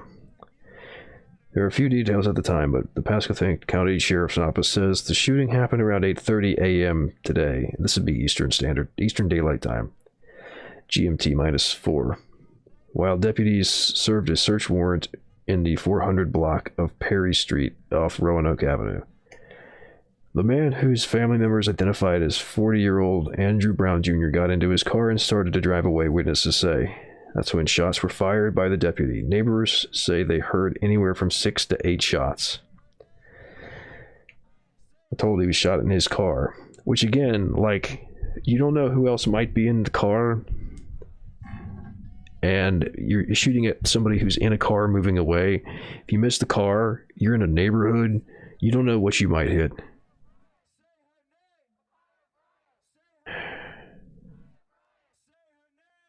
Yeah, I don't know. We'll see about the body camera. They're demanding it at the protests, which is, I don't know. We'll see. All these departments are going to react differently in their own way because they've all got their own slightly different cultures. But I think that the pressure that's on right now is going to be to actually get that stuff out pretty quick. Yeah, I mean, it's not even like, you know, a situation where you've got somebody with a knife or something like that. It's somebody in a car driving away. And like, there's just so much you don't know about a situation like that. Oh yeah, shooting at a fleeing suspect is of course awful, but they do that shit all the time. That's standard procedure. His family says Brown did not carry a gun and didn't hurt anyone. Yeah, no shit. It was a search warrant for what we don't know. Probably like fucking marijuana or some shit.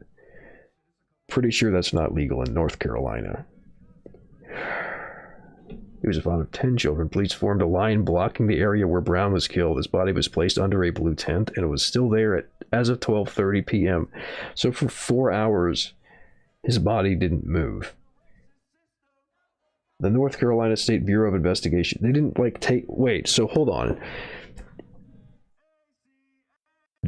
He should have gone to the hospital, but they just left it, or the morgue if he was like for sure dead.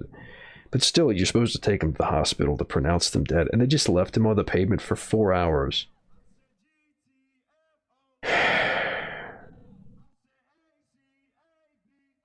That's just like dehumanizing. Like, that's just not treating them, that's just not treating the victim as a fucking, as a human being. Like, you're supposed, that's like bare minimum shit, is you're supposed to take somebody to the hospital.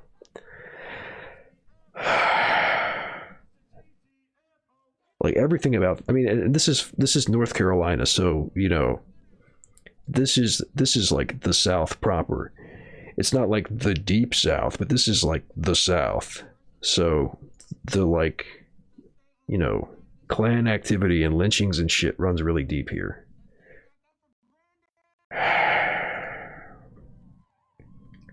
North Carolina State Bureau of Investigation has been called in to take over the investigation.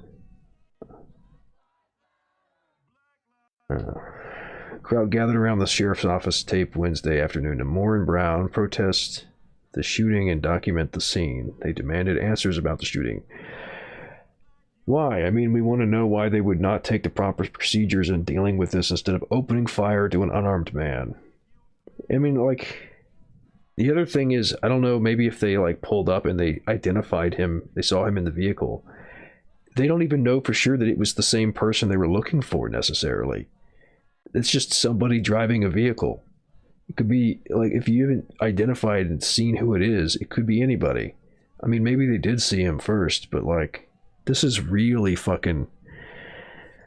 North Carolina's medically legal for weed. So, Andrew Brown. The victim, Andrew Brown. Right? I keep fucking... The names are just... Andrew Brown Jr. Yeah. That kills me so much that, like, it's hard to keep the names in your head because there's so many people.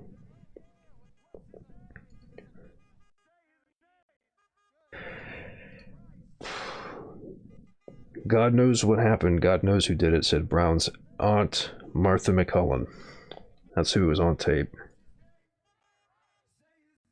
This is Jason Marks. I'm not sure who that is. Things are very tense here in Elizabeth City. Lots of emotions. Deputies were serving a search warrant. Keith Rivers, president of the Pasquotank NAACP, emphasized how the situation was intense and said law enforcement after the shooting acted like they were in riot mode. Well, probably going to be in riot mode. All right, this is a reporter with the news company, with Wavy. The sheriff has not spoken to anyone out here. This is not the Elizabeth City Police Department. This is Pasquotank County Sheriff's Department, Rivers said. The sheriff needs to address these people. So, like, if you don't know, generally you have like sheriffs as one group that has jurisdiction for the county, and then you'll have like city police. So, like, you know, 2 layers there, and then you'll also have, like, you know, state police. So the U.S. has lots of cops. The sheriff needs to address these people. The sheriff needs to talk to community leaders and let us know what is going on so that we can be part of this process. Okay. Initial information. Pasquotank Sheriff Tommy Wooten II and other Pasquotank County officials held a press conference at 3:30 p.m. to address the shooting. During the press briefing, District Attorney Andrew Womble said that they want accurate answers, not fast answers. Officials declined to release much additional information about the shooting, but said they wanted a transparent and thorough investigation. The shooting investigation was handed over to the North Carolina State Bureau of Investigation. Also, the sheriff confirmed there is a body camera video of the shooting. In September, the Pasquotank Board of Commissioners approved the purchase of the county's first 33 body-worn cameras for deputies. So, they only have that because they very recent, like, that seems like they were really dragging their feet on getting body cams. If the body cameras were on, that information needs to be disseminated as quickly as possible in order to make sure justice is served, said Rivers, the president of the Pasquotank NAACP. This is in-depth. All right.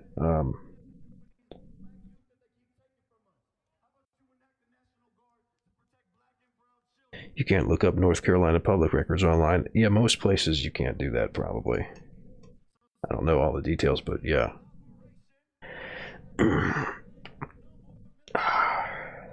Protest and emergency city council meeting. Some community members said Wednesday's shooting was just another example of law enforcement ending the life of a black man.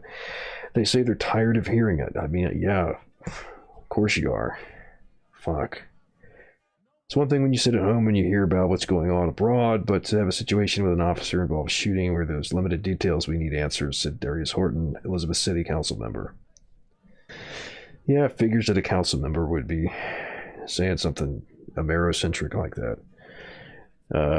An emergency Elizabeth City Council meeting was scheduled for Wednesday at 6 p.m. in the wake of the shooting. Before the meeting, people started to gather outside City Hall because of COVID-19 rules. Nobody was allowed inside and instead needed to watch via live stream. Lots of phones could be seen being held at ears outside the meeting, listening to City Council discussing the shooting.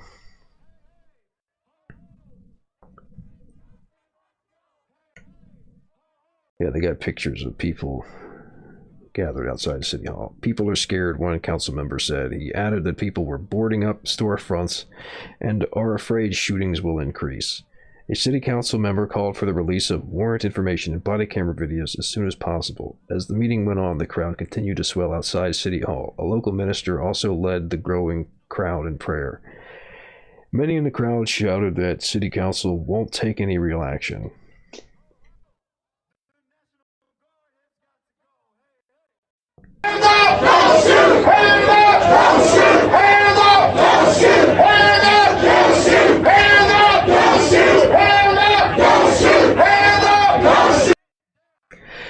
You can look up public records online in the Midwest. You can in some places. The South tends to run on a real good old boys kind of system, so you know, that's kind of how it goes. They're not gonna. I mean, like, if you really pulled back the curtain, not that the South is like the only bad place, but if you really pulled back the curtain in the South, I'm sure it would be a hell of a lot worse with, you know, I don't know what do we even call it, like black ops almost. Like, I mean, shit, like lynchings and stuff are still happening in like well into like the latter half of the 20th century, during like civil rights stuff. I mean, it gets nasty around here. All right. Here's another video from the scene. On our share to release that body footage, that camera footage.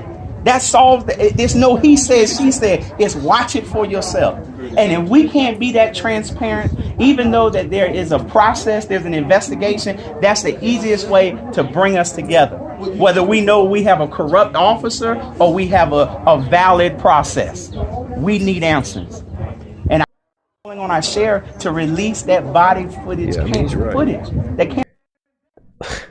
I mean, it's not like the body camera is going to show you like the whole story necessarily. It's only one angle, but yeah, that's the thing to do, is to just release it so people can see for themselves. All right, that's the end of the story. Fuck. Well, it's the end of this article, but it's not the end of the story. There's gonna be more from this. Yep, there's at least one up on Woke right now from Elizabeth City. Yeah. This one is Elizabeth City. Let's see if there's... I said black youth, they matter here. Alright, they're just chanting right now.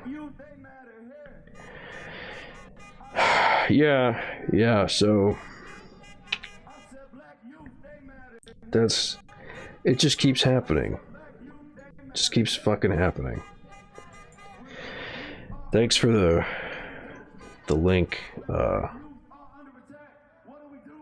Jules posted it. Yeah. Thanks for the link. Man, it's like every day. It's like every day you're like, am I gonna find out about another time where a cop killed somebody?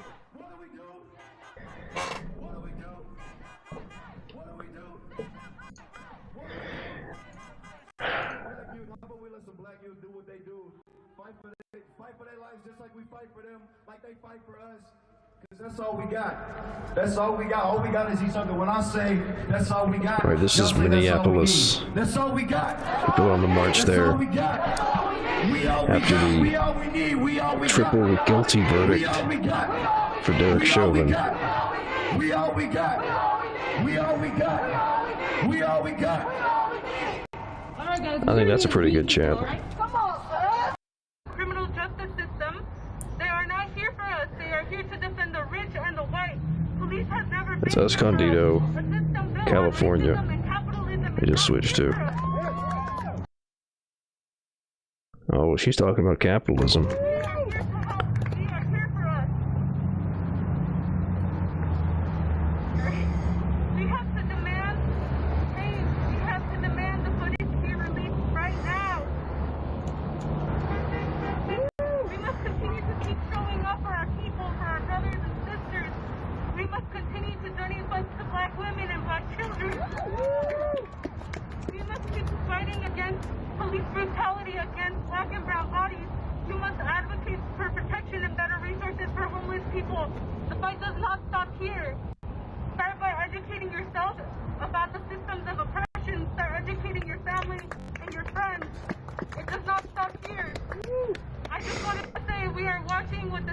Well, she's talking about systems of oppression, but she's also telling people about capitalism, so maybe that's maybe a good transitory kind of thing.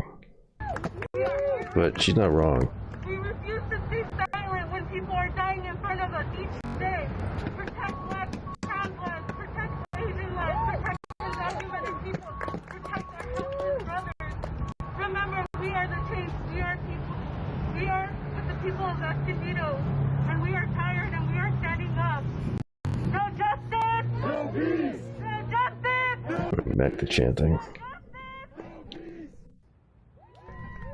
Yeah. Oh, it seems like people are getting more radical in these speeches during the day too. Not just night gang. Alright, got a story on Chad. The president of Chad was recently assassinated. So here's an article on the rebels in Chad who killed the president, I think. I've just opened up the article.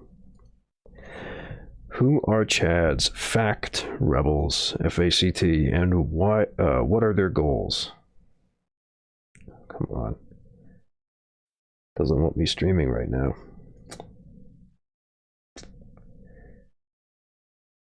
Let me make sure that I'm not having trouble.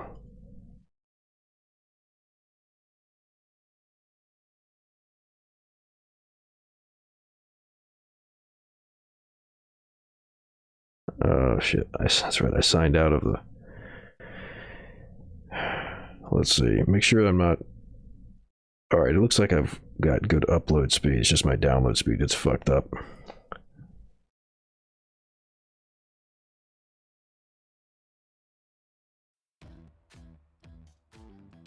Yeah. Twitch gotta stick their fucking ads in there. Alright.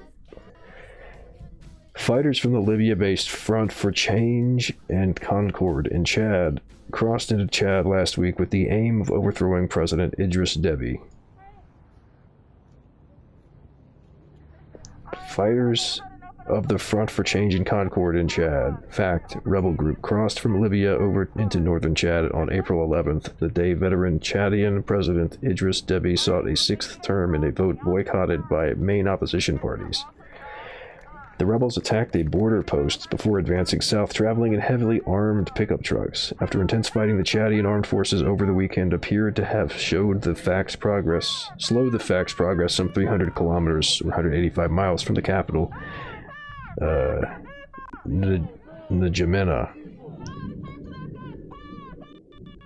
But in a stunning announcement on Tuesday, a day after provisional results showed that Deby had been re-elected with nearly 80%, the military announced that the 68-year-old president, who often joined troops on the front line, had succumbed to wounds suffered during a battle against rebels.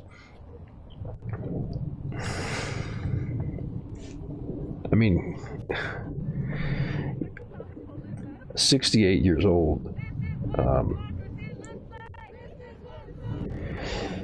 That's just, like, wild. Deby's 37-year-old son, four-star General Mahamat Idris Deby, was swiftly named transitional leader at the helm of a military council despite constitutional protocol saying that the Speaker of the Parliament should have taken power. The military also suspended the constitution and dissolved the government and parliament, but pledged to hold free and democratic elections after 18 months. Sounds like that might be, I mean, I don't know, maybe they set that up or maybe they just took advantage of the situation, but damn. Chad is not a monarchy, FACT said in a statement posted online after the announcement of Deby's death. There can be no dynastic devolution of power in our country, the rebels added as they threatened to depose the new leader. Oh, I can't play that on archive. Well, that's...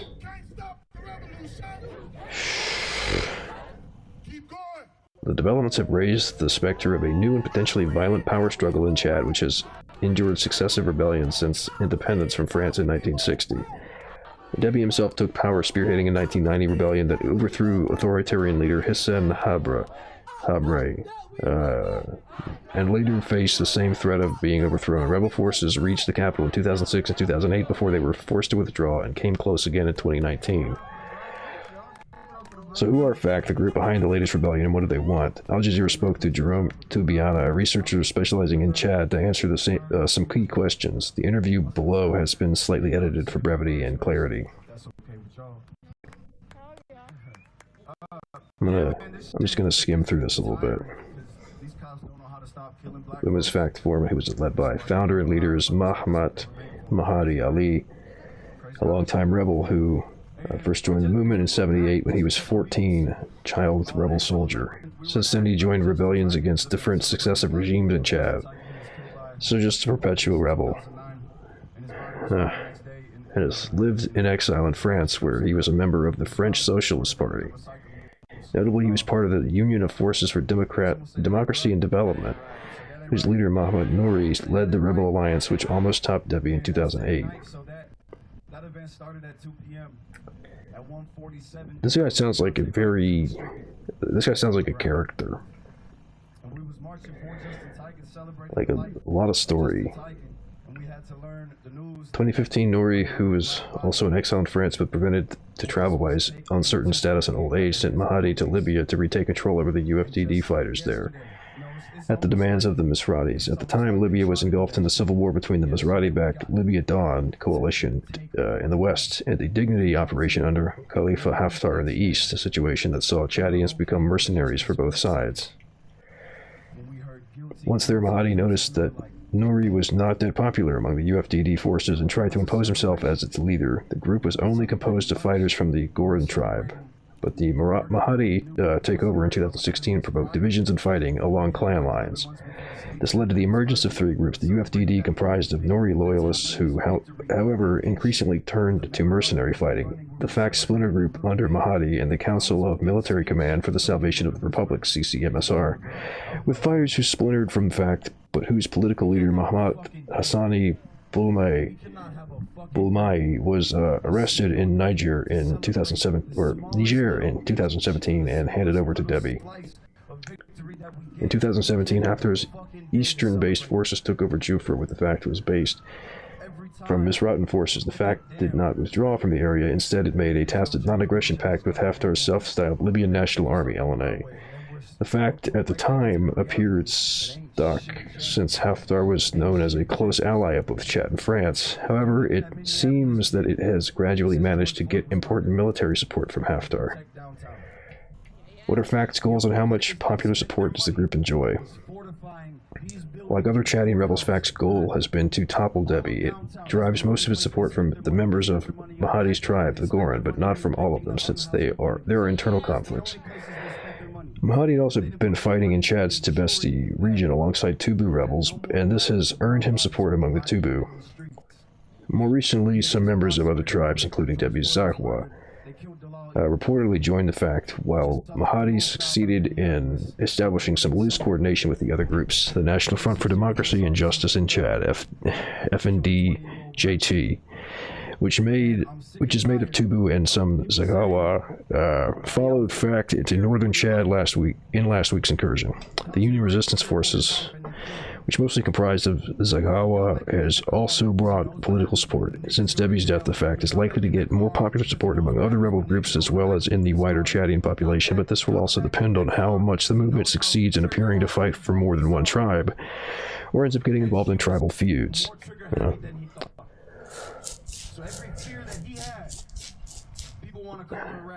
I mean, this kind of seems like it might be a right place, right time thing. Like, I mean, if the president's going out and doing military actions directly, it's a matter of time before something like this happens, right? How well equipped are FACT members and what is their relationship with Haftar? They reportedly deployed 450 cars with heavy military equipment, which surprised the Chadian army, even though the Chadian army had until now been able to repel the attack. With the offensive, they were able to cross from Libya into Chad with all the equipment given over the years by Haftar. Raises questions about Haftar's loyalties, or at least his ability to control the foreign forces he has been hosting and backing. Both Deby's loyalists in France must be very angry with Haftar. With Haftar also being backed by Russia, there have been rumors that the rebels were trained by Russian military contractor Wagner. There has been, however, no evidence that either Wagner or Haftar equipped the rebels to fight outside Libya. Still, questions are raised. So it's kind of a fucking cluster. Kind of a clusterfuck, it sounds like. What does Mohammed Idris Deby's appointment mean for the security situation unfolding in Chad? And what do you expect from his appointment? Mohammed Deby, also known as Mahmoud Kaka, is a general in his 30s. In recent years, he was commanding, just like insane, to be in your 30s and a general. He was commanding the general direction of the security services of state institutions, DGSSIE, or the elite guard under the presidency. Prior to this, he mostly earned his military reputation as deputy commander of the Chadian forces in Mali. This gave him, in spite of his young age, some legitimacy within the army. I mean, dude's like he's a young guy that's seems like a puppet that they put in place, but we'll find out, I guess, if the story keeps up. This is like a pretty big upset for the president to just get assassinated, pretty much. However, this does not mean that his new role as the Transitional Military Council is unanimously backed by the Zakawa tribe, but it does seem to have support of France and a missed opportunity to support a more inclusive civilian-led transition. Yeah, so the Chad situation's all fucked up. It sounds like they don't even really know what's going on there. That's all I'm here for. That's all we are here for. Is the Let's check it on the protests. Of black people from these oppressive systems. And until that happens, no matter how tired you are, you cannot be tired of fighting. Thank you. Yes, thank you, and thank you for doing all that chanting, because I know how it wears on your voice. It takes a toll. You can't chant, right? You can't chant for hours, day after day after day, and have it not have an impact on your voice, so thank you. So that's a sacrifice, so thank you for that. We got some members of TCC for Jay here, Twin Cities Coalition for Justice for Jamar. There was another police shooting, Posadas de la Mouse. But we were having a meeting tonight, so we have an event on Saturday. It's a petition called 40, Minneapolis or in his Community Control of the 40s, Police. Now, father that of 10 will be kids, Saturday at 11:30 North Carolina a.m. this time. At Minneapolis They Public had a Schools search Davis warrant, Center, I guess, for his house. So if you can come out, Cops showed up come and he out for was that event on driving Saturday. away, and they We shot wanna thank TCC into his today car and for, killed him. all their continued support and doing Elizabeth just City, North incredible Carolina, work, they've got and keeping the legacy and the name of protests Jamar for that going always, right now. Always. So Well, now it looks we like have that's frozen. Satara with Black Lives Matter Twin Cities Metro. Satara's going to come Just up and pull read a us little out bit about the with the situation in Chad where the president got so that you can share this story. assassinated. People understand we can no longer deal with the ways that they do not. Forgot to turn the filters back on so that it would probably lower the volume while I'm talking. There we go. Sorry if you couldn't hear me with the stuff in the background. Ultimately, I should say that's what I saw on the news when my bros are. Yeah, another police shooting. They're just gonna keep happening. It's gonna be maybe like a coin toss on any given day whether there's another one or not. No, we're not going to stand for it. We're not. We are going to demand for change. But after Chauvin got convicted, I think the situation might be different now, and people might be, realizing that you actually can do something to get results. So You shouldn't have to have. I don't know. It's gonna keep happening, but it may not be able to keep up for that long. So where's this? This is Renton, Washington, currently. I'm encouraging all of you. Yeah, he was Andrew Brown was shot this morning around 8:30 a.m. Eastern time, and apparently they left his body on the scene for 4 hours until 12:30 p.m. There's going to be a point where you can only keep shooting people before people start shooting back. I mean, it's almost at the point now where, like, a cop being around you is actively a threat to your life at all times. Like, I mean, like, obviously they are potentially a threat, but it's like, generally speaking, in the US, you're entitled to defend yourself. The particulars depend a lot on where you are, but, like, it's getting to the point where, like, seeing a police officer constitutes, like, being under lethal threat. So yeah, I think that, I mean, shit, was it yesterday?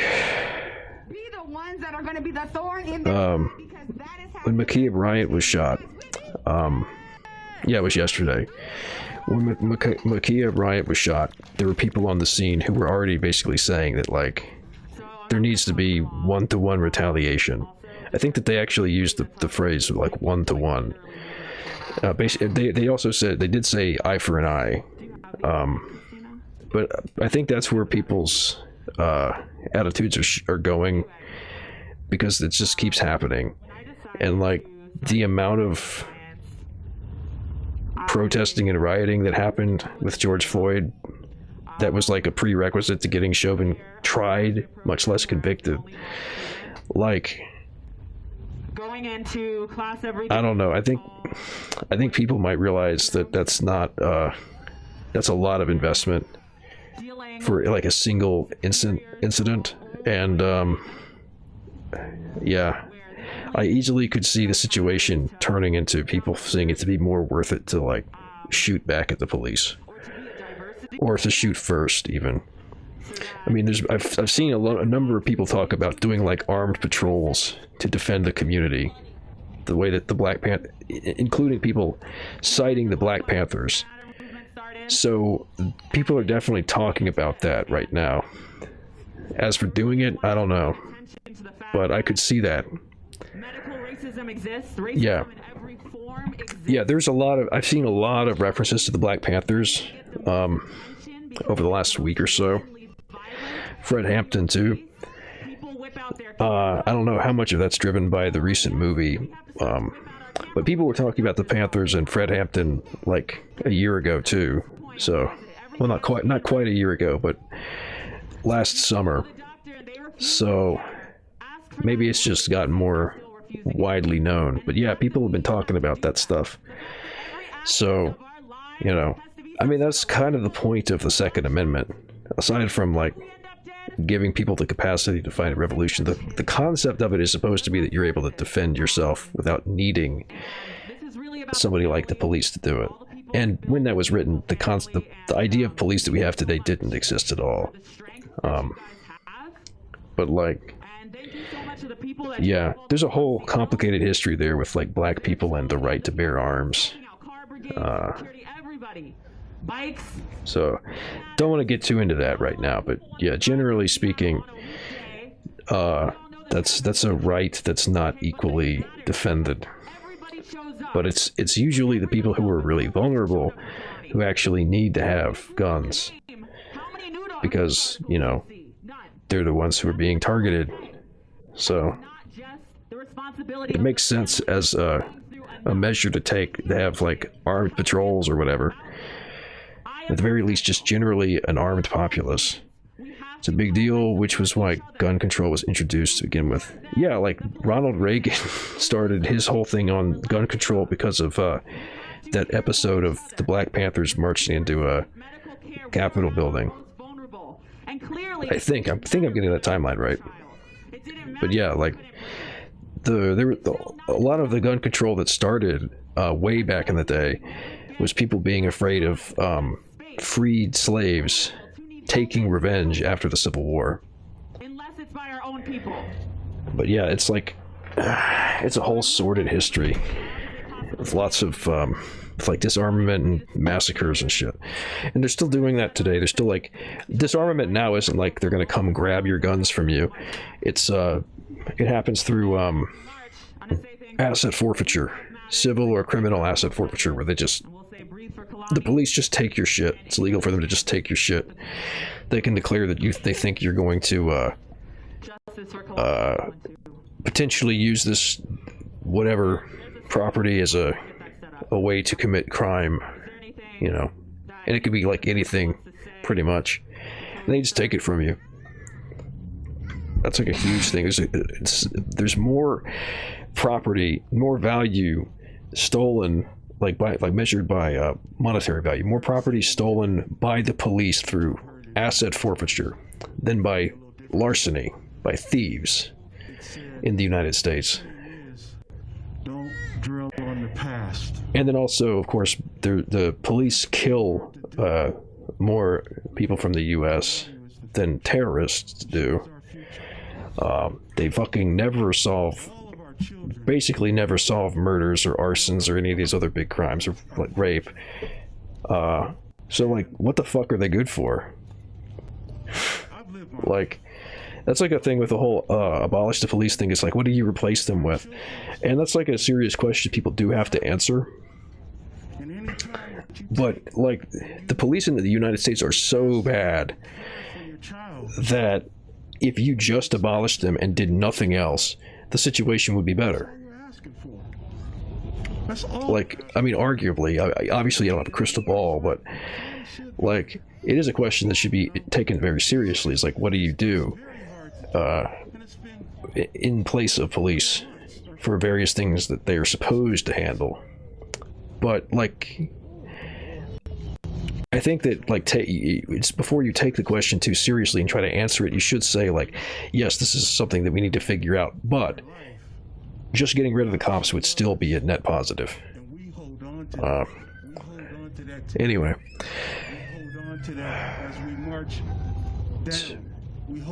Arson, yeah. The vast majority of arsons don't get solved. It's like, I don't know, 90% or something. It's a huge percent for like murder too. Like, especially when you account for the fact that like all these forensic evidence stuff that they use is like nonsense. All these like really big cases are either like just not solved or very plausibly solved incorrectly. So like, yeah.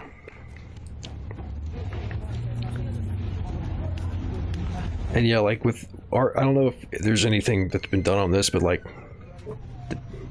in Minneapolis, they burned down the police precinct. I mean, somebody did. We don't know who, I don't think. I don't know if there was ever any charges for that. But I don't know. That also might have been a whole political thing too. Like if you brought people up on charges for it, that'd probably be a pretty big deal. I would think we'd have heard of that, but I don't know. All right, let me look at a couple more articles here. Protests in Ethiopia's Amhara region as 2 villages destroyed in ethnic violence. Violence started last Wednesday in the eastern part of the region, where an Amhara majority live alongside a minority of Oromo people. At least 4 districts were targeted with attacks on the Amhara community. According to local sources, at least 20 people were killed, though government officials say the death toll is much higher. So that sounds kind of like ethnic strife.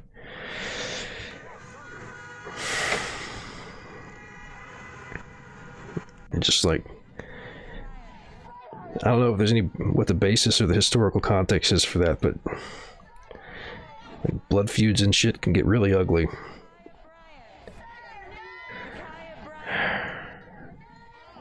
Probably made a lot worse by colonialism, but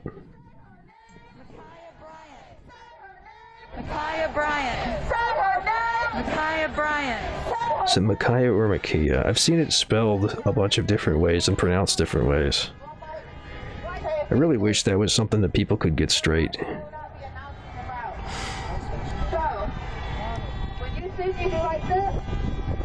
That's not good audio.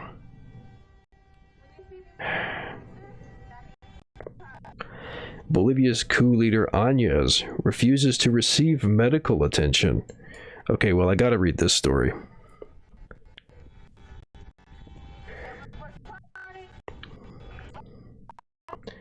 Bolivia's coup leader Áñez refuses to receive medical attention.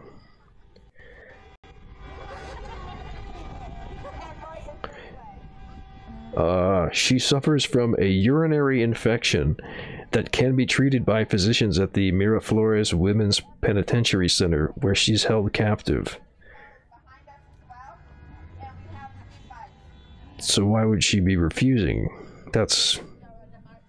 Bolivia's General Directorate of Penitentiary Regime informed Wednesday that Janine Áñez, the leader of the 2019 coup d'etat, refused to receive medical attention in prison, where she attends trial for sedition, terrorism, and other criminal charges. The medical report stated that Áñez has a urinary infection that must be treated by specialists. She's also at risk of food intoxication. Penitentiary Regime Director Juan Limpias. That's a... So, limpiar, the verb, it means to clean. So, like... This is like the Penitentiary Regime Director, John Clean. Mr. Clean is in charge of the penitentiary. indicated that her current health problems can be treated by physicians at the Miraflores Women's Penitentiary Center where she's being held. Given the clinical exam, doctors recommend an antibiotic treatment, which is like standard if you have a UTI, a procedure that can be carried out without difficulties in the environment where she is currently held captive. Yet you could probably just take a fucking pill. That is weird.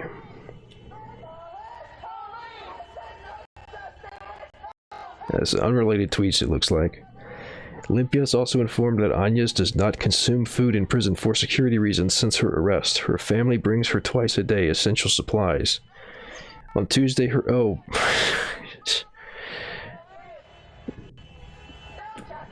Yeah, like... Cranberry juice is supposed to help with... What the fuck?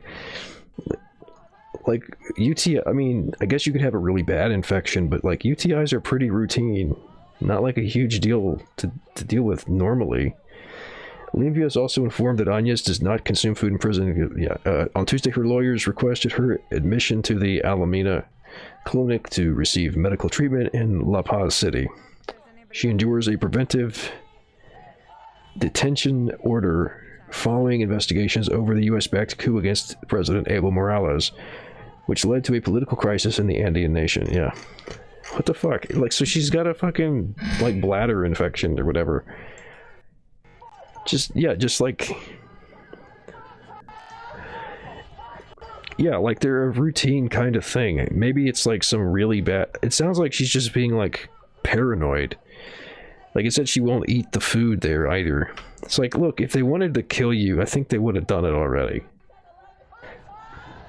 But, I mean, just to remind anybody listening, Jeanine Áñez is a Nazi. Like, when she was brought in as the interim president during the coup, she held up a Bible that was like 100 pounds or whatever, an enormous Bible, and declared that she was going to run all of the, like, indigenous pagans out of the capital. And that it's basically like, declaring that the land belongs to, like, the colonizers. She's like a huge piece of shit and probably like some kind of schizomaniac. So probably just like extreme paranoia, but like totally self-inflicted. Would not be... I mean, fuck, she probably... If she's getting her meals delivered by her family, as they said in the article, she could probably get them to deliver a legitimate antibiotic. Come on. YouTube removes Bolsonaro videos on chloroquine to treat COVID-19. YouTube has removed from its platform Tuesday a video on which President Jair Bolsonaro recommended patients with COVID-19 symptoms to use ivermectin or hydroxychloroquine. The video was removed because it violates YouTube's content policies on incorrect information regarding COVID-19 as explained by those responsible for the platform. I mean...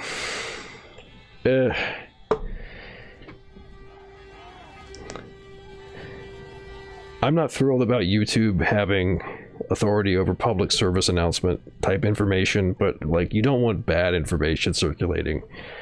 I think this is more of a thing where it's just capitalism is what's running things and making it this kind of gross that YouTube or Google is deciding what's true. I mean, I don't really want Bolsonaro misleading people about health. But, like, they'll do that to people who just question shit too. I mean, this particular case isn't really a big deal, but, like, part of a larger problem, I guess.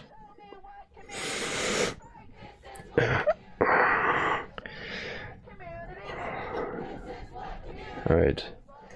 The system has collapsed. India's descent into COVID hell. Yeah, this was a recent, India and COVID recently, like, apparently there's a huge, understatement of how many cases and deaths there are. The system has collapsed. India's descent into COVID hell. The country has descended into a tragedy of unprecedented proportions. Almost 1.6 million cases have been registered in a week, bringing total cases to more than 15 million. In the space of just 12 days, the COVID positivity rate doubled to 17%, while in Delhi it hit 30%. Hospitals across the country have filled to capacity, but this time it is predominantly the young taking up the beds. In Delhi, 65% of cases are under 40 years old. Oh shit, that sounds like it might be a new variant. Alright, I'll finish on this one because it's 9:30. It's getting a little late here. And anybody who's still in the chat, I'll advise to switch over to the happenings, where we've got the woke stream. Let's see.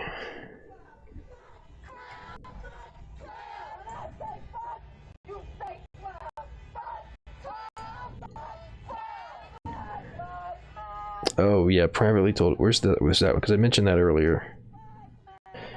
Oh yeah, here we go. Chauvin verdicts reduce pressure for police reform.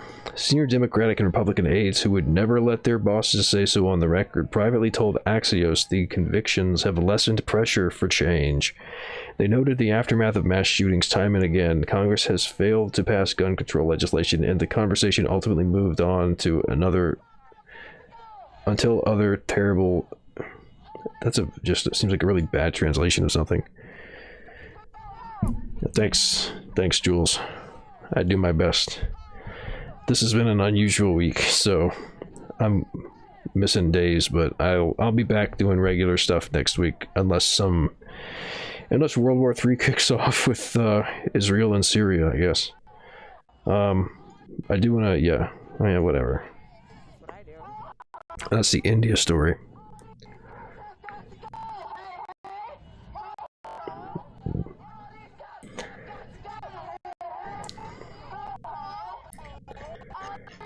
What's the actual, like, statement on this one? I just want to get that real quick. Acquittal or mistrial involving the former police officer would have unleashed violence and days more protests at a senior Democratic Republican aides who would never let their body, have lessened pressure change. They noted the aftermath of mass shootings time and again. Congress failed to pass gun control legislation, and the conversation ultimately moves on until another terrible event occurs. So Democrats still hope the conviction brings about broader reforms. Yeah, I feel like this is just they're trying to control the narrative. To me, what I see happening with it is that people realize that the action, the protests and riots and stuff actually got some kind of result, and that they need to actually be doing something to get shit to happen the way that they want, and that it's not enough to just ask for an improvement. You have to go out and like force it to happen. I mean, the reason why Kim, like I said before, the reason why Kim Potter was immediately fired and charged with manslaughter after she killed Dante Wright is because they didn't want the fucking precinct to burn down. Like, people need to learn that you need to use force in politics. Political power grows from the barrel of a gun. And you're not going to get shit by demanding. You got to actually, like, show that you can do things that people don't want to see. And yeah, they definitely threw Chauvin under the bus, hoping that people were going to just be like, you know, accept that this is just a problem with a couple of bad cops, like him and those other three. The other three are also being charged, and they're going to be tried in August. But yeah, they're throwing them under the bus because they don't want people to say that it's a problem with Minneapolis police or Minnesota police or the police in general. They're trying to, it's a scapegoat situation. Not that Chauvin didn't deserve it, getting a conviction, but like, you know, there's more to it than just him. All right, so this is the last story I'm going to do today. Unless somebody has like some big new event. And I'm definitely not going to read this whole thing. This is long. I just want to cover the broad strokes. This is a big thing in India with COVID. The system has collapsed. India's descent into COVID hell.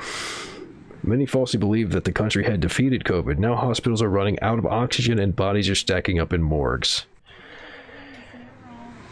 Looking out over a sea of jostling, maskless faces gathered at a political rally in West Bengal on Saturday, the Indian Prime Minister Narendra Modi proudly proclaimed that he had never ever seen such huge crowds. A mask was also noticeably absent from Modi's face. That same day, India registered a record-breaking 234,000 new coronavirus cases and 1,341 deaths. The numbers have kept rising since.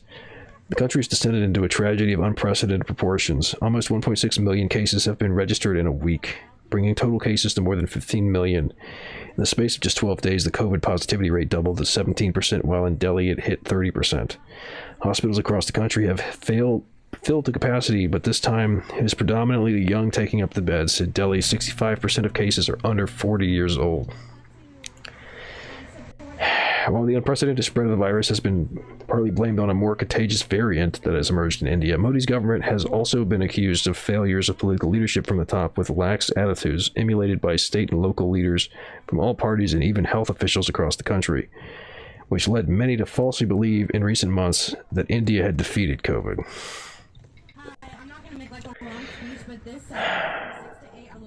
Alright, I've got a bunch of quotes about how it's really bad, but I want to see if there's, like, numbers and stuff.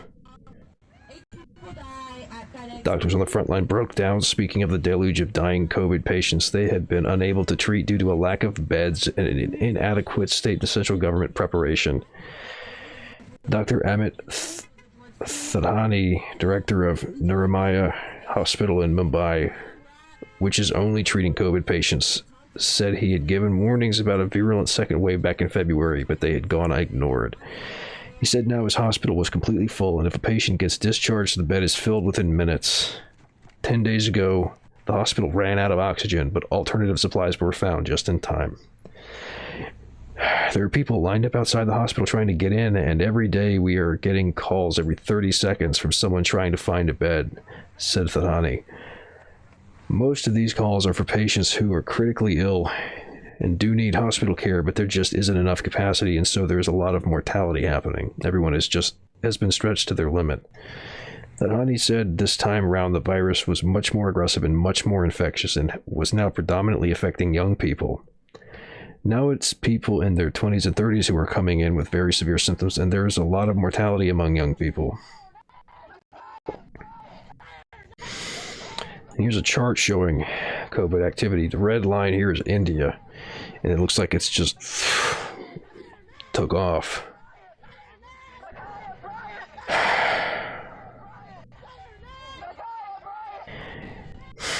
In Mumbai, which is the first city to bear the brunt of the second wave, Dr. Jalil Parkar of Lilabadi Hospital said the whole healthcare system is collapsed and doctors are exhausted. There's a shortage of beds, shortage of oxygen, shortage of drugs, shortage of vaccines, shortage of testing, said Parkar. Even though we opened another wing for COVID, we still don't have nearly enough beds, so we have to put some patients in the corridors, and we have turned the basement into triage area for COVID patients. We have people waiting in ambulances and wheelchairs outside the hospital. We have to sometimes give them oxygen out there. What else can we do? Even those in the upper echelons of power struggle to find beds for their loved ones. Vijay Singh Kumar, the National Minister of Transport and a BJP MP in the state of Uttar Pradesh, resorted to Twitter with the plea, "Please help us, my brother needs a bed for corona treatment. Now beds are not being arranged in Ghaziabad." A member of parliament is publicly begging for help. Holy shit. Almost 1.6 million new coronavirus cases have been registered across India in just a week. Jeez. This is really fucking bad.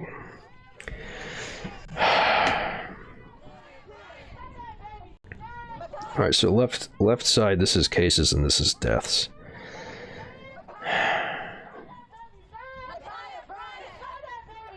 Well, it looks like India's gonna be catching up to Brazil. Man, this is... I don't know. On the one hand, part of me is like seeing this and seeing that, like, people's trust in the system is gonna be breaking down. because of how horrible it's getting, and that might push people toward a different system of power. But holy fuck, I hate seeing this shit so much. Just mass death. For what?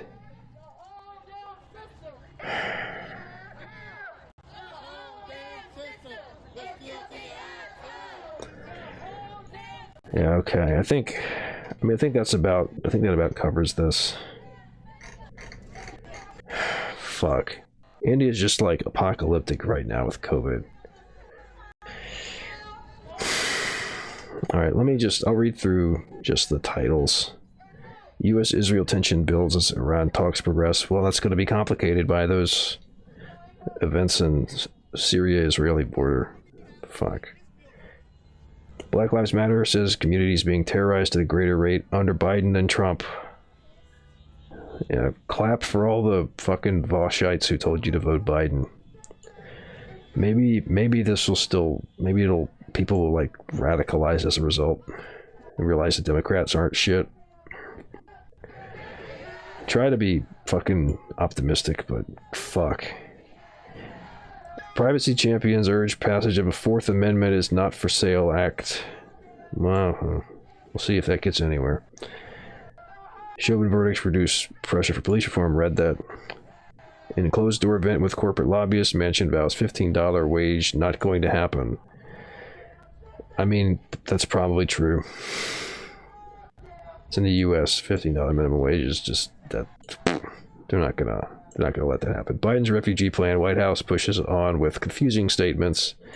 Yeah, they don't know what the fuck they're doing. They don't have a plan. They're just fucking trying to posture. We're woker than Trump was, at least. Senator Bernie Sanders introduces a bill to make college free and have Wall Street pay for it. It's not going to pass, though. I mean, if that got enough attention, people see it like failing to pass, then, you know, maybe that would be worth something, but it's not really useful by itself.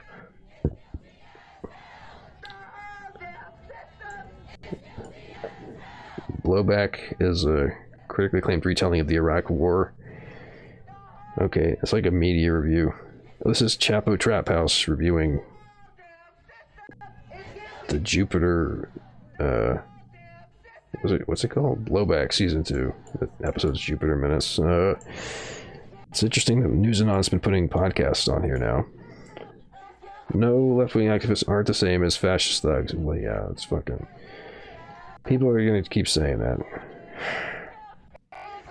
Democrats who support killer cops are taking credit for locking up Chauvin. Yeah. Well, hey, you can't lock up killer cops if you don't have killer cops to lock up, right?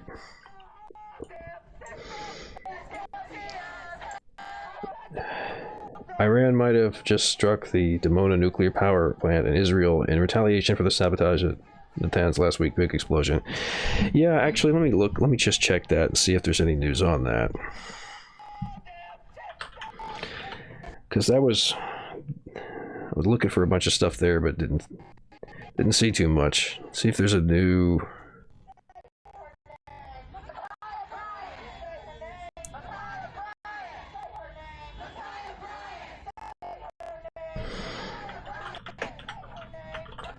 Let's see what's Syria and Israel.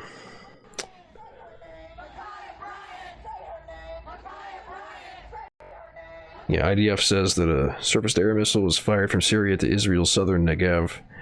In response, we struck the battery from which the missile was launched and additional surface-to-air batteries in Syria. So not just that one, but others too. Supposedly, it was shooting at a plane that had been bombing in Syria, but it missed the plane and landed in Israel.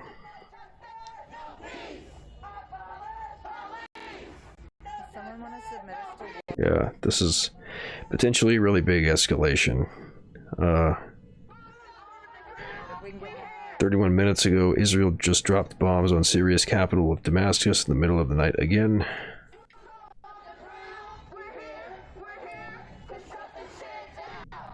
Let's see,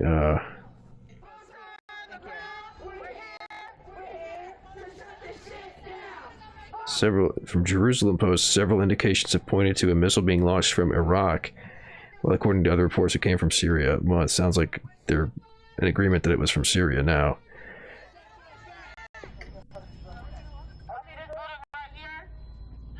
It seems like it's still kind of undetermined what exactly happened. But yeah, so IDF strikes in Syria. Syria air defense missile targets toward Israeli Air Force jets, sets off red alert in southern Israel. Impacts in southern Israel after it misses the plane. IDF strikes Syria air defense battery, which fired the missile. 4 Syrian soldiers wounded. And IDF is also saying they've attacked other batteries, in addition to the one that fired the missile. But we'll have more information on that tomorrow, probably. Doesn't seem like it's blown up too big yet. More like it was an attack and a retaliation, and then a retaliation. So, might be over for now. But it's probably going to make it worse, more tense. But that'll be it for tonight. That's the last story. I'm going to end it there.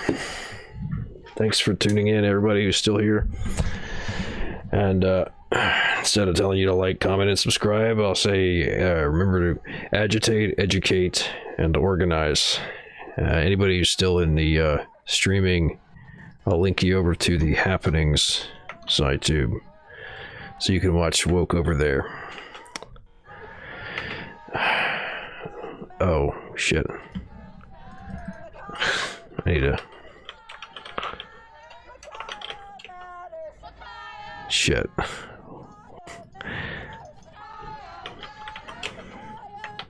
Here we go. I had to fucking use a temporary account because I forgot that I logged out of the site. Alright. So that'll be it for tonight. I'll be back tomorrow. I think I'm going to take Friday off, though. So, till then, see you, and agitate, educate, organize. That's all, folks.